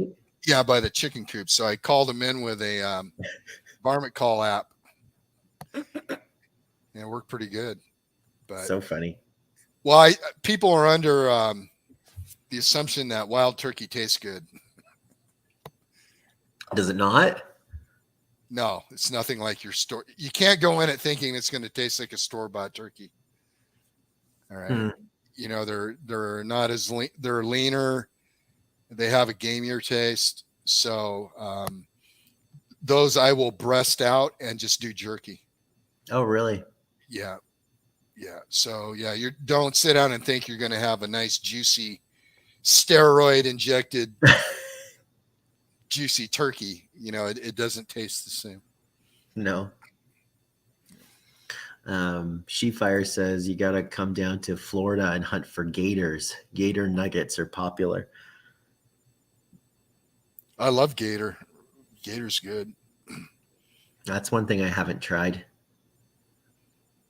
We have them here in Southeast Texas. You have to use, you can't use a firearm, no. You have to hook them and then you can shoot them. What? I guess they don't want you shooting and losing your game. Oh, I see. Because if they're in the water and you shoot them and they go sink down and then you've killed something and pretty much wasted it. Mm-hmm. So depending on what area you're in, you have to set up hooks. I don't know if you ever watched what was that reality show down in Louisiana? The guy that was hunting gators, so that they go out, they throw out hooks, and then they go out and retrieve them, and then they could, pop them. But yeah, you don't want to, especially if you're shooting something in the head and you're killing it right away, it's just going to sink. Right. And so do they use like a literal, like a fishing hook style system to? Yeah, gator hooks. Jeez. But yeah, it's a little bit different. Gator is the real chicken of the sea. There you go. I tell you what, one of my favorite meats is rattlesnake. And I know I kind of made a joke about it, but yeah, it's great meat. Yeah, we don't have those exotic animals like rattlesnakes and alligators here. Went down on the, oh my God, Okefenokee Swamp in North Florida many years ago on a turkey hunt. And go if you have the chance, Dan.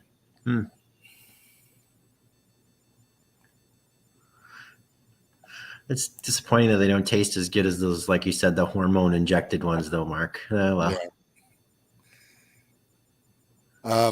One thing I'd like to try, which I haven't, that my dad tried, was iguana.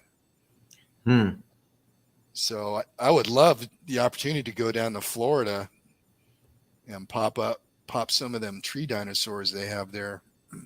There's got to be an old pet store around somewhere in Texas where you can go at the end of the month and scoop some up. No? To eat? I'm just kidding. Yeah, I don't know if I'd want. I can't imagine what a iguana would cost in a pet store. Probably as much as a lab. I don't know. Could be. I don't know. Are there any amphibian collectors in here? Or?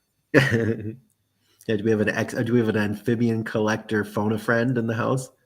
They're called herpetologists, right? I think that's the word. Could be. That's too fun. I didn't even know there was like a little lizard iguana emoji. There you go. That's a new one.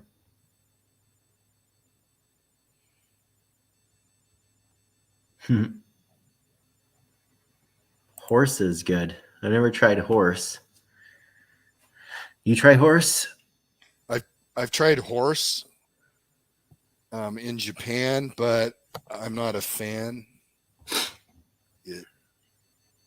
Because when you're trying different foods, 2019, I spent a month in Asia, just in Singapore, Vietnam, China, Japan, just eating my way around.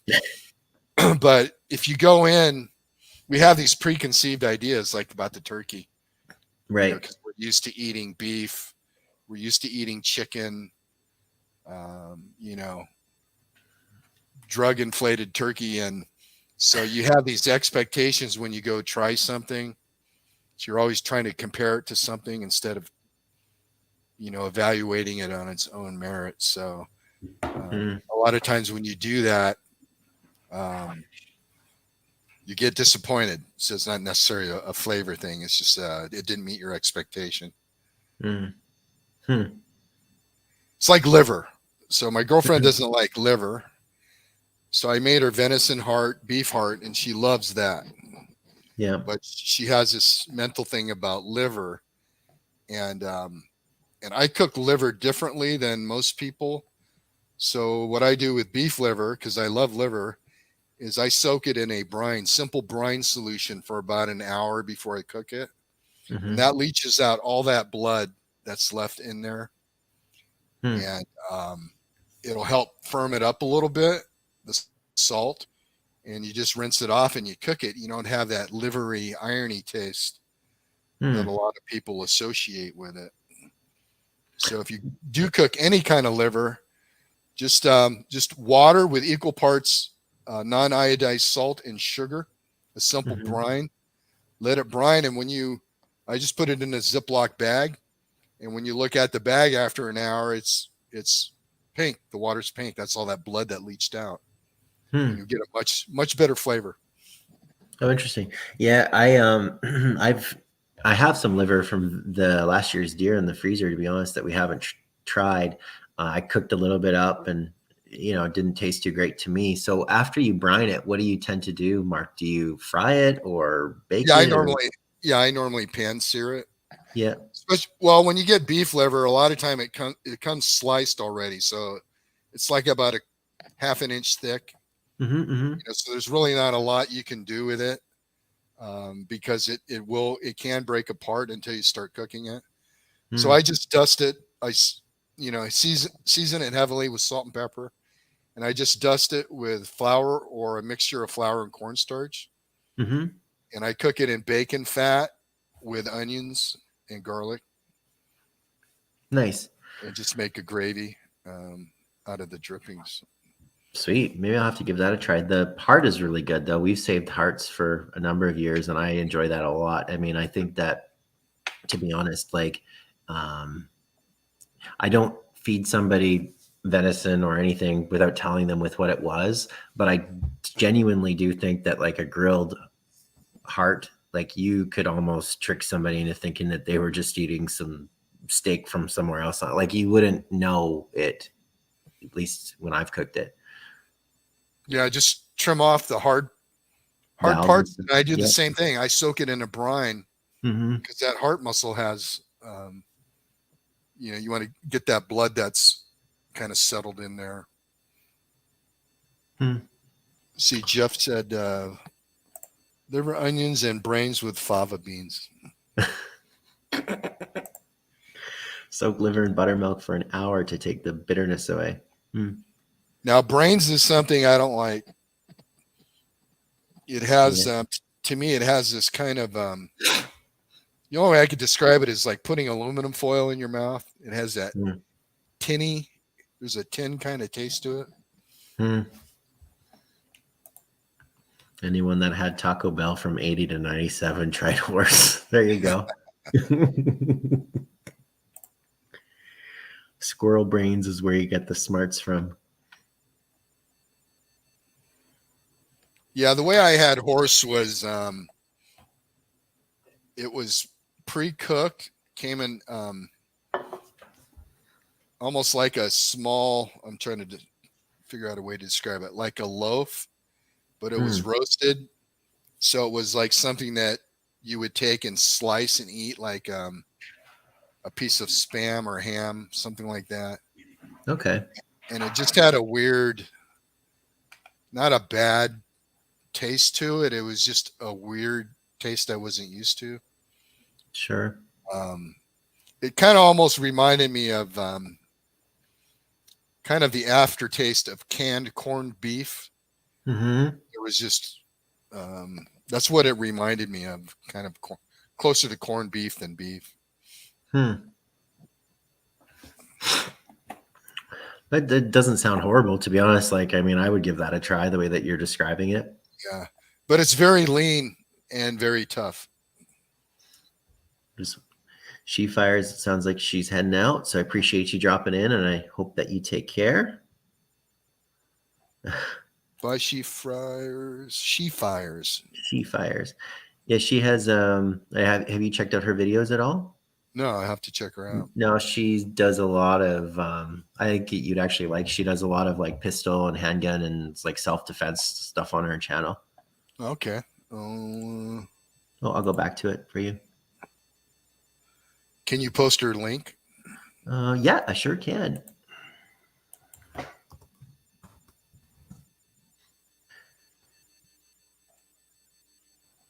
I don't have a wrench. Otherwise, I could look it up myself. Oh shit! Well, we should get you a wrench here, Mark, shouldn't we? That's something I can probably figure out.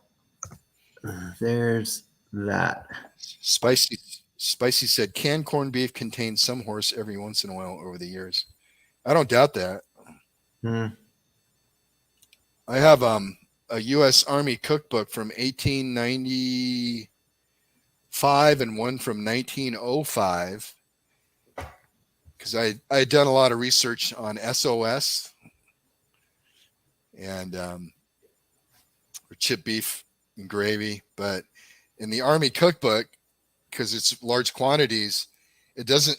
You didn't know back then. Military rations weren't like they were, and a lot of times the cooks got whatever they could get. So the cookbook just says 50 pounds of meat. Oh my God! It doesn't say beef. It doesn't say pork.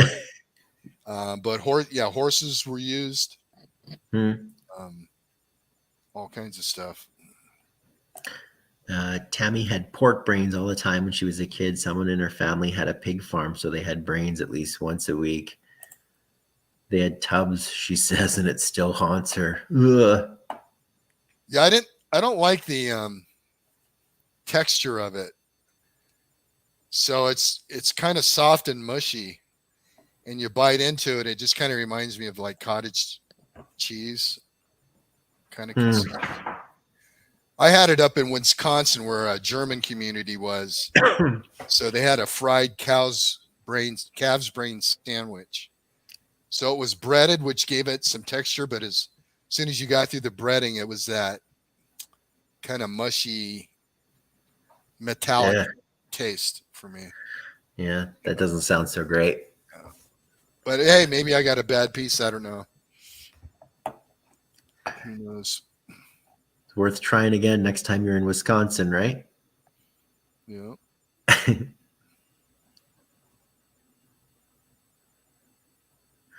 Yeah, there's a lot of stuff that I guess, you can try.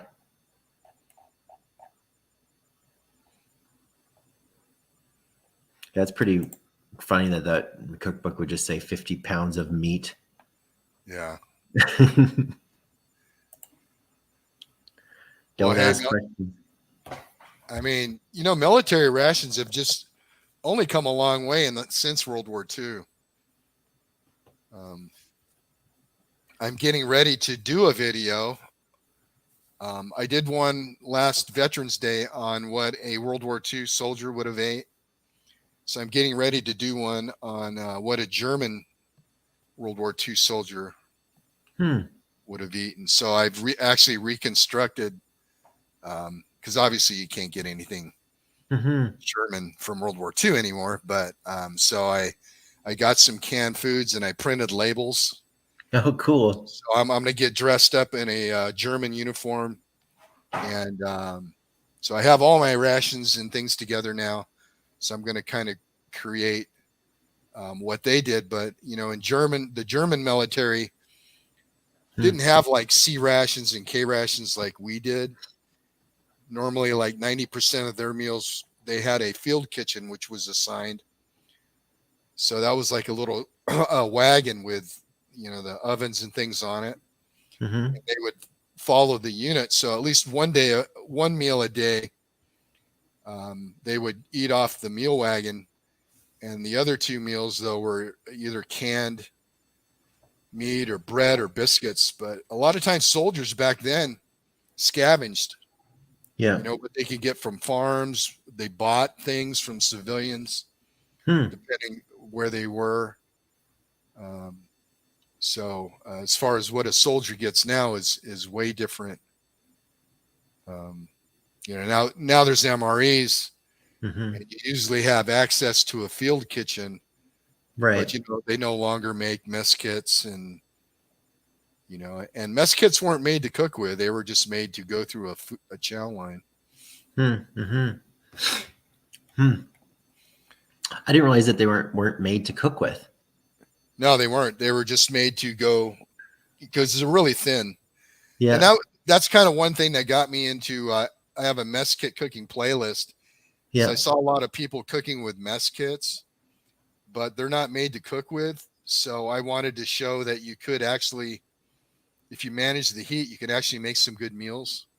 Yeah. But they would burn, right? Because they're super duper thin, correct? So everything Yeah, would burn super really thin. easy. Right. Hmm. Stick to the bottom. It was like Hmm. the old. Were you in scouts? Mm-mm. No. So the scouting mess kit. Yeah. That was my first experience with cooking anything, and I burned everything. Because Yeah. 100%. you didn't know about heat control and um, trying to cook an egg in it, it would stick, and Yeah, I have one of those little kits around still too, and yeah, you're correct. Unless you're super duper careful with it, it's everything's going to be scorched. right. Now you Unless you could like, boil. yeah, unless Yeah. you're boiling ramen or heating Hmm. stuff up, cooking on Hmm. those thin walled things are kind of a challenge. Totally. Anyway, after I do the German one, then I'll do the same thing with a Japanese, show what a World War II Japanese soldier would have That's eaten. awesome. That'll be fun. Yeah. Kind of a fun project to probably put together too, right? Yeah. Well, I have all the gear in my collection. So Hmm. I'm thinking, you know what? I might as well use some of this stuff. Totally. Jeff asks how can you tell how old the MRE is? So the MREs usually have like a little date code on the bag, at least the ones that I have had. And I don't know, you could probably speak, Mark, to older ones, but I know like the newer ones just have a date code on it that kind of shows the day and the year to which it was packaged. And then the last digit on it usually shows the year. So you still kind of have a little bit of guesswork a lot of times, because if that last digit was a nine, for example, well, then it's likely was 2019, likely, but it could have been 2009 as well, right? Because the last digit of it would be a nine, and then the other three digits in front of it would be the calendar day of the year to which it was packaged. Yeah. Yeah. There's Julian. If you were in the military, you know what a Julian date is. So there's Hmm. 365 days a year. So Yeah. normally American MREs, the first two digits are going to denote the last two digits of the year. Right. So if it says '09 or it says 9, so it's either 2019, you have to use common sense, or Hmm. it's 2009. And then you look at the Julian date.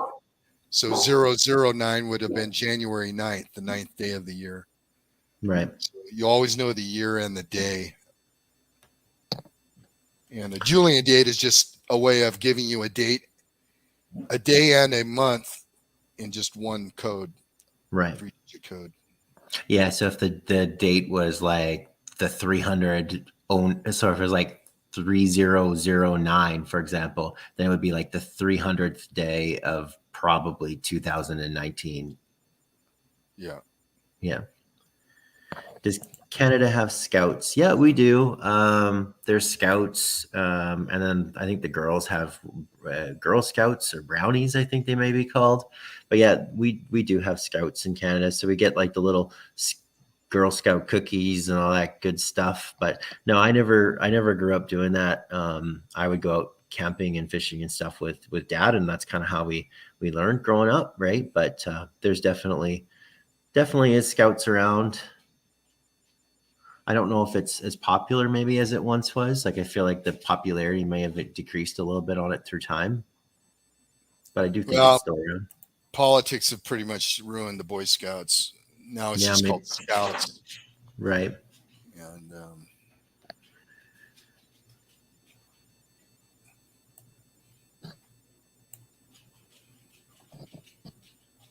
You got a dog walking around. Oh, he's flipping his water dishes. He's mad at me. I might have to be right back.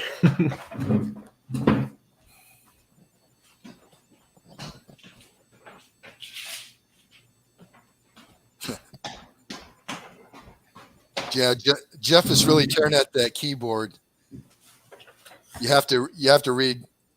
I don't know if he's doing autocorrect, but he's got foes. Canada have a scouts. Of course, you know he means does.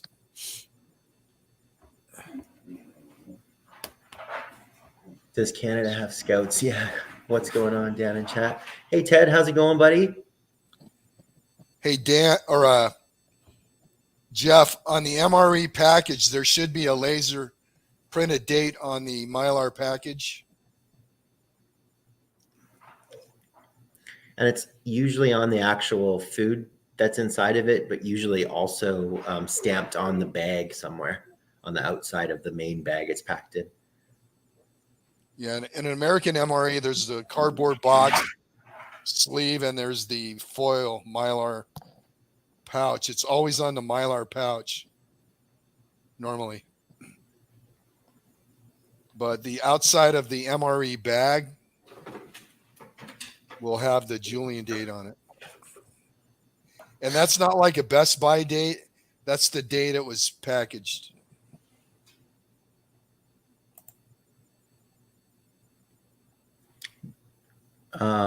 Stephen is mentioning about that Boy Scouts handbook. So that's the same one that you had shared with Johnny, right? Right. And I sent one today to Mark at Eat Carbs. Nice. So I sent him the vintage Boy Scout handbook, and I sent him the field book, which was the Holy Grail. And that came out before bushcrafting was ever a thing. The field book was probably the most comprehensive text for outdoor craft, survival, camping. So if you can, I know you can get field books on eBay, and yeah, that is an awesome thing that everybody should have in their library, I think. Yeah, you should definitely have a date on there. Is the one that you have, Jeff, is it a brown bag? Like it's one of the brown bag MREs. It's usually at the top of the bag. You should see it stamped on the, like literally on the seal on the top or the bottom of the bag. And then every component should have that same date code, give or take a little bit, right? Because like if there were crackers in it, right, the crackers may have been made before the bag was sealed, right? So the dates might look a little different. Yeah, the one I just did, the Canadian meal, I think the entree was made it was a 2019 meal or 2017 meal, I think it was. But one of the components was 2018. So it probably wasn't packaged till 2018, although most of it was 2017. Right. Yeah, that was the one you had was it pulled pork, Mark? It was pulled pork, right? Yeah, that was a pretty good meal. I like the IMPs a lot. They're pretty solid. Yeah, Canadian. I think a lot of the foreign ones are better than the U.S. meals. Because the U.S. meals, you get, crackers. It's a lot of the same side things. Which gets monotonous. Almonds, crackers. But it just depends with what you eat, because the Canadian ones are the same. You always get that stupid hamburger bun hamburger bun, usually some old fruit. Yours had that date square at least, right? But a lot of them have like pears or apples in a little retort bag. I love dates, but that date square was kind of flavorless. Yeah. It didn't have, I've never been a fan of the date square myself. Well, I like the bun. Yep. I thought that was a good change. I wish the U.S. Now the U.S. used to have kind of like I wouldn't call it bread, but they made it look like a piece of toast. They Right. shaped it, so it was like a flatbread. But they made one. I think it was a herb herb bread, No, and that nice. one was pretty good. But I don't see that. I haven't seen that lately. There was one that I saw. I can't remember what they're called, but they're basically like a snack bag. I don't know if you've come across a guy called CT, Canadian Trucker. He does MRE and IMP reviews. He's a Canadian guy. Anyways, he did one that it's just filled with snacks. Like it had the beef jerky, the almonds, the drink, chocolate drink powder. But anyways, his had cornbread in it, which I've never seen in a Canadian IMP, a little thing of cornbread, which I thought would be awesome if they regularly put those into some of the IMPs. Yeah, cornbread kind of falls apart. Though. Nah, that's As soon as true. it gets dry. Weird. Yeah, they can't find a date. Recipe 15, Mexican style chicken stew and spaghetti. Why doesn't Jeff come up on the panel and hold up that meal there? I think is the link still pinned? I think it is. Yeah, you can, Jeff, if you want. I gotta let these guys out, man. Sorry, they're screeching. I'll be right back. All right.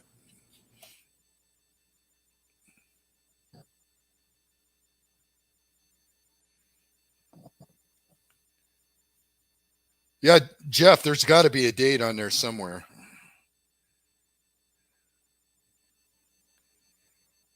Usually the toilet paper is usually put together by I think I told Dan this once, the Lighthouse of the Blind in San Francisco. And they hire disabled adults and the blind to do kind of stuff like that. That's such a good program, really.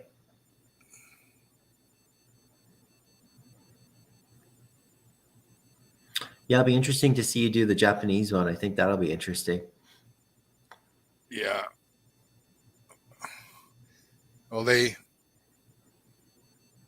again, I don't know. It's hard to get data on what other countries really used for rations. Pretty much by the time the Americans started island hopping, the Japanese were starving.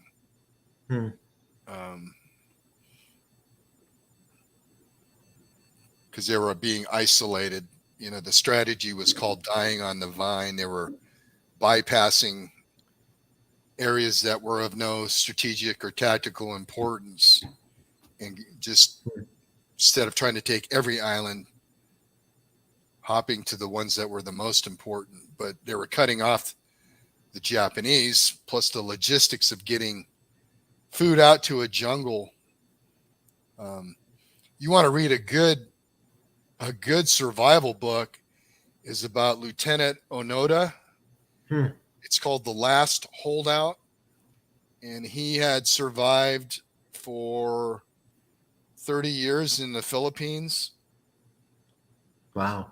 And if you read his book, it's just amazing what he did not to go crazy. He was originally there with, I think, him and 7 others, but they all died over the years. But he details how he got his food. He maintained his uniform after all those years.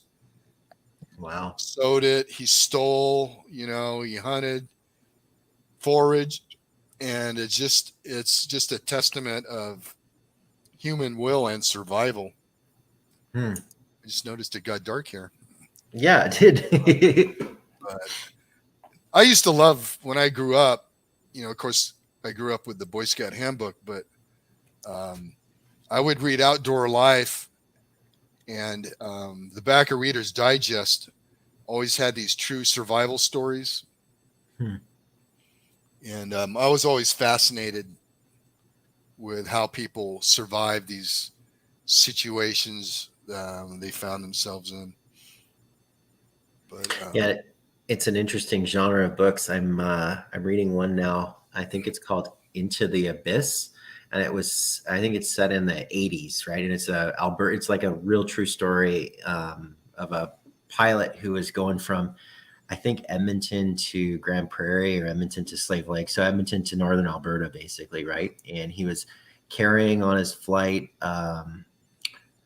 RCMP, so a police officer and his prisoner. Um, I think there was also a politician and who else was on the plane? Politician, maybe, I don't know. Anyways, a small, like, little bush plane, I guess, if you will, and this thing crashed somewhere in the northern Alberta wilderness. True story, set in the 80s. So been chipping away at that one. But yeah, those kinds of books are really interesting to kind of figure out and piece together, what people did to deal with those situations, right? A good one your boys might like is it's called The Hatchet. Mm-hmm. Yep. Yeah. Yeah, we've Okay. read that one. Okay. Paulson, So I that takes think. place in Canada. Okay. Yeah, Yeah. that takes place in Canada. That's pretty good. I remember when I grew up, what I read was called. They made a movie, which is on YouTube in the '60s or '50s. It was called My Side of the Mountain. You remember that one? I I remember of it. I can't. It was a movie or based off of a book, was it? Yes. And it's about a kid that Yeah. he lives in a hollowed out tree. Mm-hmm. Um, anyway, that became popular. That expanded to the other side of the mountain. Mm-hmm. So there were a couple books about it, but in the first book, he was growing algae as a food source, but that was a good one. Another one was called, I think it was called The Boxcar, about these three young kids. I can't remember, it was so long ago, but they end up finding a train, a caboose or a boxcar in the wilderness, and they Mm-hmm. turn it into a home Oh, wow. and survive there. But, Yeah, it's interesting. I remember Hatchet fondly. Like, I remember reading that, when I was like my kids' age, and I think we read it with them a few years ago. And yeah, that one is a great one. mhm. Yeah, I love those kind of books. And so when I grew up, I always fantasized about being in the outdoors. Jeff, we tried to lure you up on the panel and you caught on to us, I guess, hey? There's a date, Jeff. Somewhere there is one. There's a date.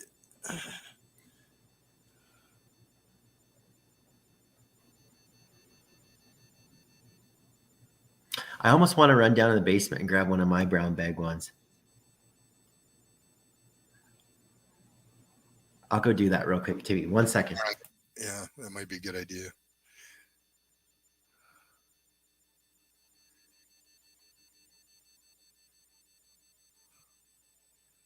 So there's still only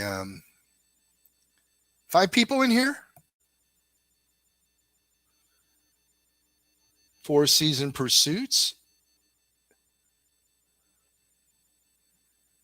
Yeah, 4 Season Pursuits. Hatchet was one of the best books released. Yeah, I remember it won an award.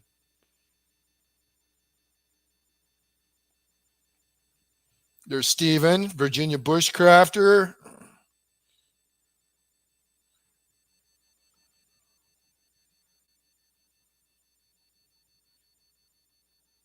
The boss is back.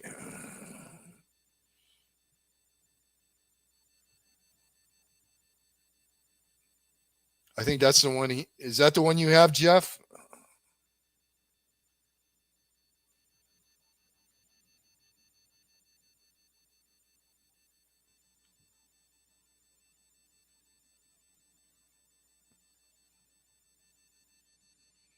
Hey, Dan, I don't know if you're muted or not.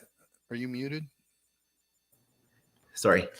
So it's right down in this bottom corner, but it's super faint. I don't know if you'll be able to see it from the way that the camera shines, but it's on this bottom side of the bag.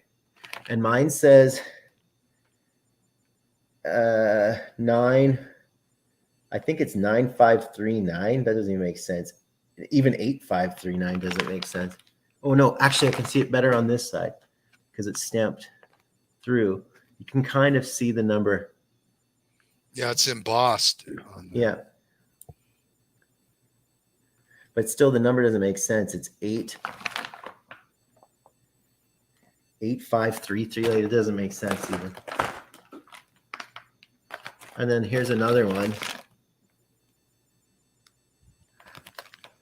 But it's in the same spot. It's in this bottom corner. I don't know if he's here.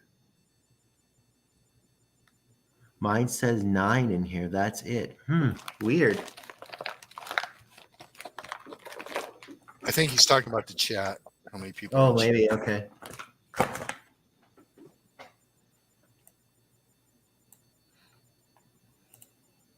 Hatchet was one of the best books that was released when I was in elementary school. Family got for me as a gift a few years back to add to the library. Yeah, it's a really good one. I agree.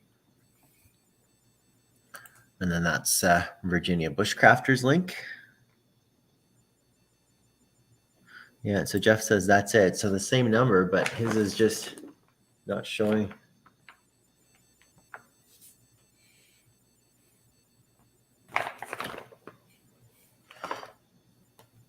Yeah, that's weird because this one also has another number kind of stamped over here just randomly.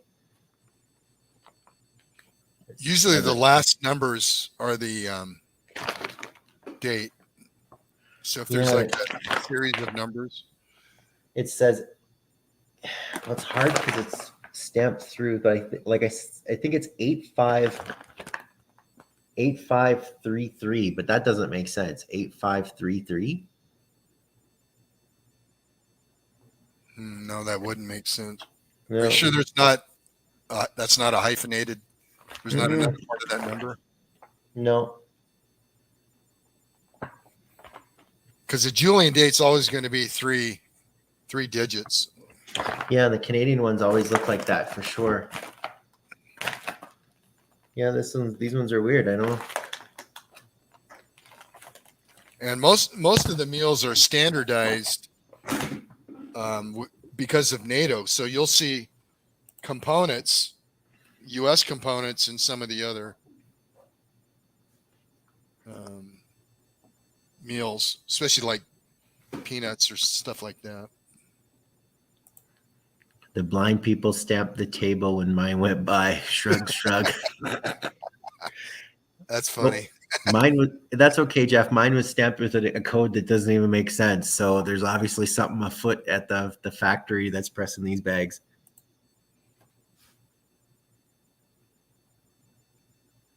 Either way, I'm sure they're safe to eat. Just my thing that I would always recommend is when you're opening them, just make sure that those bags are sealed up properly. Like I always take my hands and just make sure that the package is nicely sealed, that there's nothing blown on it. Don't eat anything that's opened. Don't eat any compromised packages. It's not worth it. I mean, I've eaten MREs as old as 10 years old with no noticeable degradation or anything. Totally. I was actually looking into getting into retort canning, where you're using the heavier Mylar bags to can instead of using the jars.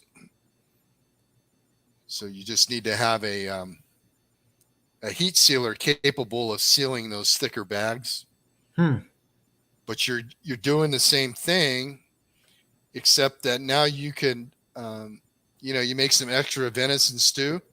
You just seal it up in a retort bag, and you put that retort bag in your canner. But usually if you want to pasteurize something, you want the temperature to be above 156 degrees for about 20 minutes, 20 to 25 minutes. 25 minutes is to be safe.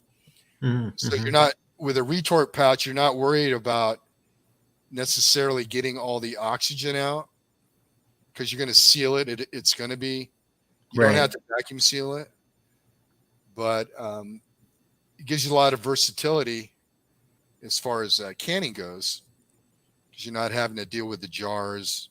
Not as bulky. Right. Yeah. and then your meal is already cooked. So all you're going to have to do is heat it up. Mm-hmm. It's funny. He just got his tips to success here laid out. Smell it, feel it on my skin, eat a small amount, do MRE review. And have a Yeah, plan B. If that doesn't work out, plan to do a review on Pepto-Bismol or toilet paper. totally. And worst case, it'll make good TV. So that's either way, right? Yeah. Well, my friend, I don't know. I think I'm probably gonna call it here on my end of things here. But I appreciate you jumping on, Mark. It's always Yeah, good I'm to just chat trying to with help you push you over that. I thought my appearance would draw more you. people, but apparently no. You know what? We did good. I think there was up to 13 when we had a few, especially with the trolls in the house there, which, Yeah. they were lured their little troll pack, which was an interesting one for me to contend against. I've never seen that before. Um, but I appreciate you jumping on, man. Like, I know you probably like got home, bombed the groceries out, and then came back as fast as you could. And I really appreciate you, jumping on. And you're always such a good guy to talk to. You have so much wisdom, so much information, and I always learn a bunch of things every single time that we connect. So I Well, as long appreciate you, as you remember the minestrone soup rule. dude. I'm never gonna forget. I'm never gonna. I don't even think minestrone soup's gonna make its way into the food box next hunting season. I'll tell you that much. But hey, Mm-hmm. man, I like your channel. I liked you from the first time I ever watched one of your videos. I forgot how we got connected, but you're just a great, easygoing guy, and you're Thanks, man. I appreciate. I think Collier probably connected us. I feel like he's the bridge that's connected everybody. Was my thought. yeah. I'm glad to see him start using a tripod, though. I mean, he was doing all these filming, woodworking, and stuff, and he's holding the camera with one hand, and I would joke with him all the time. Do we do it? Do we need to do a GoFundMe and get a tripod? And Hey, how did you like that harmonica holder that you had around your neck that you were filming off of? it was kind of neat. Yeah. I didn't use that. I bought this kit off of eBay. So it came with a bunch of different mounts and things for the iPhone. So I used the chest mount a couple weeks ago on one of the motorcycle rides I did. Mm-hmm. Then I used it came with a head strap. I used that when I climbed my tower and when I shot the other day. And so this was the first time I used it. But when you're talking, it kind of bounces off. I don't know how that came out with that MRE review, but generally it looked like it worked pretty well. But if you're going to be moving around or active, the one that goes around your neck is going to move a lot. Yeah, I could tell it had a little bit of vibration in it for sure when you were talking. Right. But it's a tricky thing. Like I had the chest mount one too, which I kind of liked the best because while I'm filming, I can kind of look and still see what's in the frame, which I like that concept of. And I think your chest doesn't move like as much as you do. It doesn't seem to wiggle as much. But a tripod is a must-have, my friend. So I'm glad that he got the tripod. Yeah, but he's still not using it like he should. He'll still go out there one-handed and. Or he'll just set his camera on the ground. I can't be bothered with tripods. Who needs them, right? Who needs the tripods? I like my hat clip too. Do you ever try the hat clip one? No. No, there's one I have that'll clip onto the brim of my hat and it'll hold the camera on it, which is okay. But I find that if I use it too much, it shifts the weight of the hat and really gives me like a headache from how a baseball cap feels. But I like I was trying to figure out like how the hell do I film in the boat because I don't want to lose a camera over the side of that little dinghy, right? So I want something where I can attach it. Tripod doesn't work. I can't use the chest thing because I'm wearing a life jacket. So the hat clip is kind of like the only the answer, but I don't like that because I don't know what's in the frame, right? Because it's shooting out this way not in front of me where I can check, right? But I'll have to play Well, around. I like using my old SWAT helmets because they have the ballistic helmets, because it Okay. already has a point to mount different lights and things on it. Because that I could strap that on and that stays pretty steady. Oh, that's a good idea. You can buy, actually, what I would tell somebody maybe would be to look for, because those helmets are like $300-400, but you could buy the airsoft quality. They're just not. They're more for role playing, so they're not going to have the ballistic protection, but it'll have that mount and the ability to strap it down.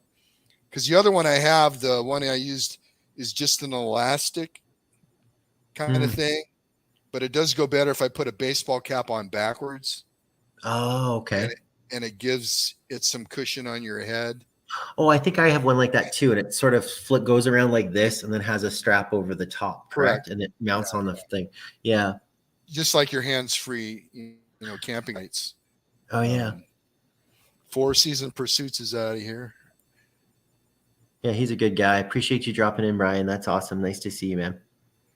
But the thing I drop the ball on my videos is having a decent microphone. And I do have a microphone. I'm just too lazy to use it. But sometimes I did a lot of food review videos when I first started out, and using just the iPhone microphone, and the mics just pick up ambient noise over your own voice. And also when you have wind, because we're out filming outside a lot. Yeah, the wind can be gnarly. Yeah, but I think that would be a goal I would have in this next year, is do a little bit better with the sound. Yeah, mine's the same. I'm just filming off of whatever device, right? So it could be, less than ideal sometimes. All right, Dan, looks like you're getting tired there. I appreciate you, though, Mark, so much, man. Thank you for swinging by, and hopefully your groceries didn't all get rotten sitting on the counter for the last 2 hours here, man. No, I got them put away. They're mostly non-perishables. But there you go. Sweet. Right. Well, I appreciate it. Thank you, everybody, for dropping in. I guess I'll end it as I always do, because I'm a creature of habit. It worked for AC/DC with the same riff in every song. So, I might as well continue riffing the same way. So I'll tell everybody, as I always end everything, appreciate you guys watching. Thank you so much if you made it this far. And if this was your first time here and you like outdoor adventure videos, gear reviews, and other outdoor related stuff, well, please hit that like, subscribe, and the bell notification button so you don't miss anything. Mark, thank you so much again for sticking around. Bye, Dad. Bye, Spicy. Bye, Jeff.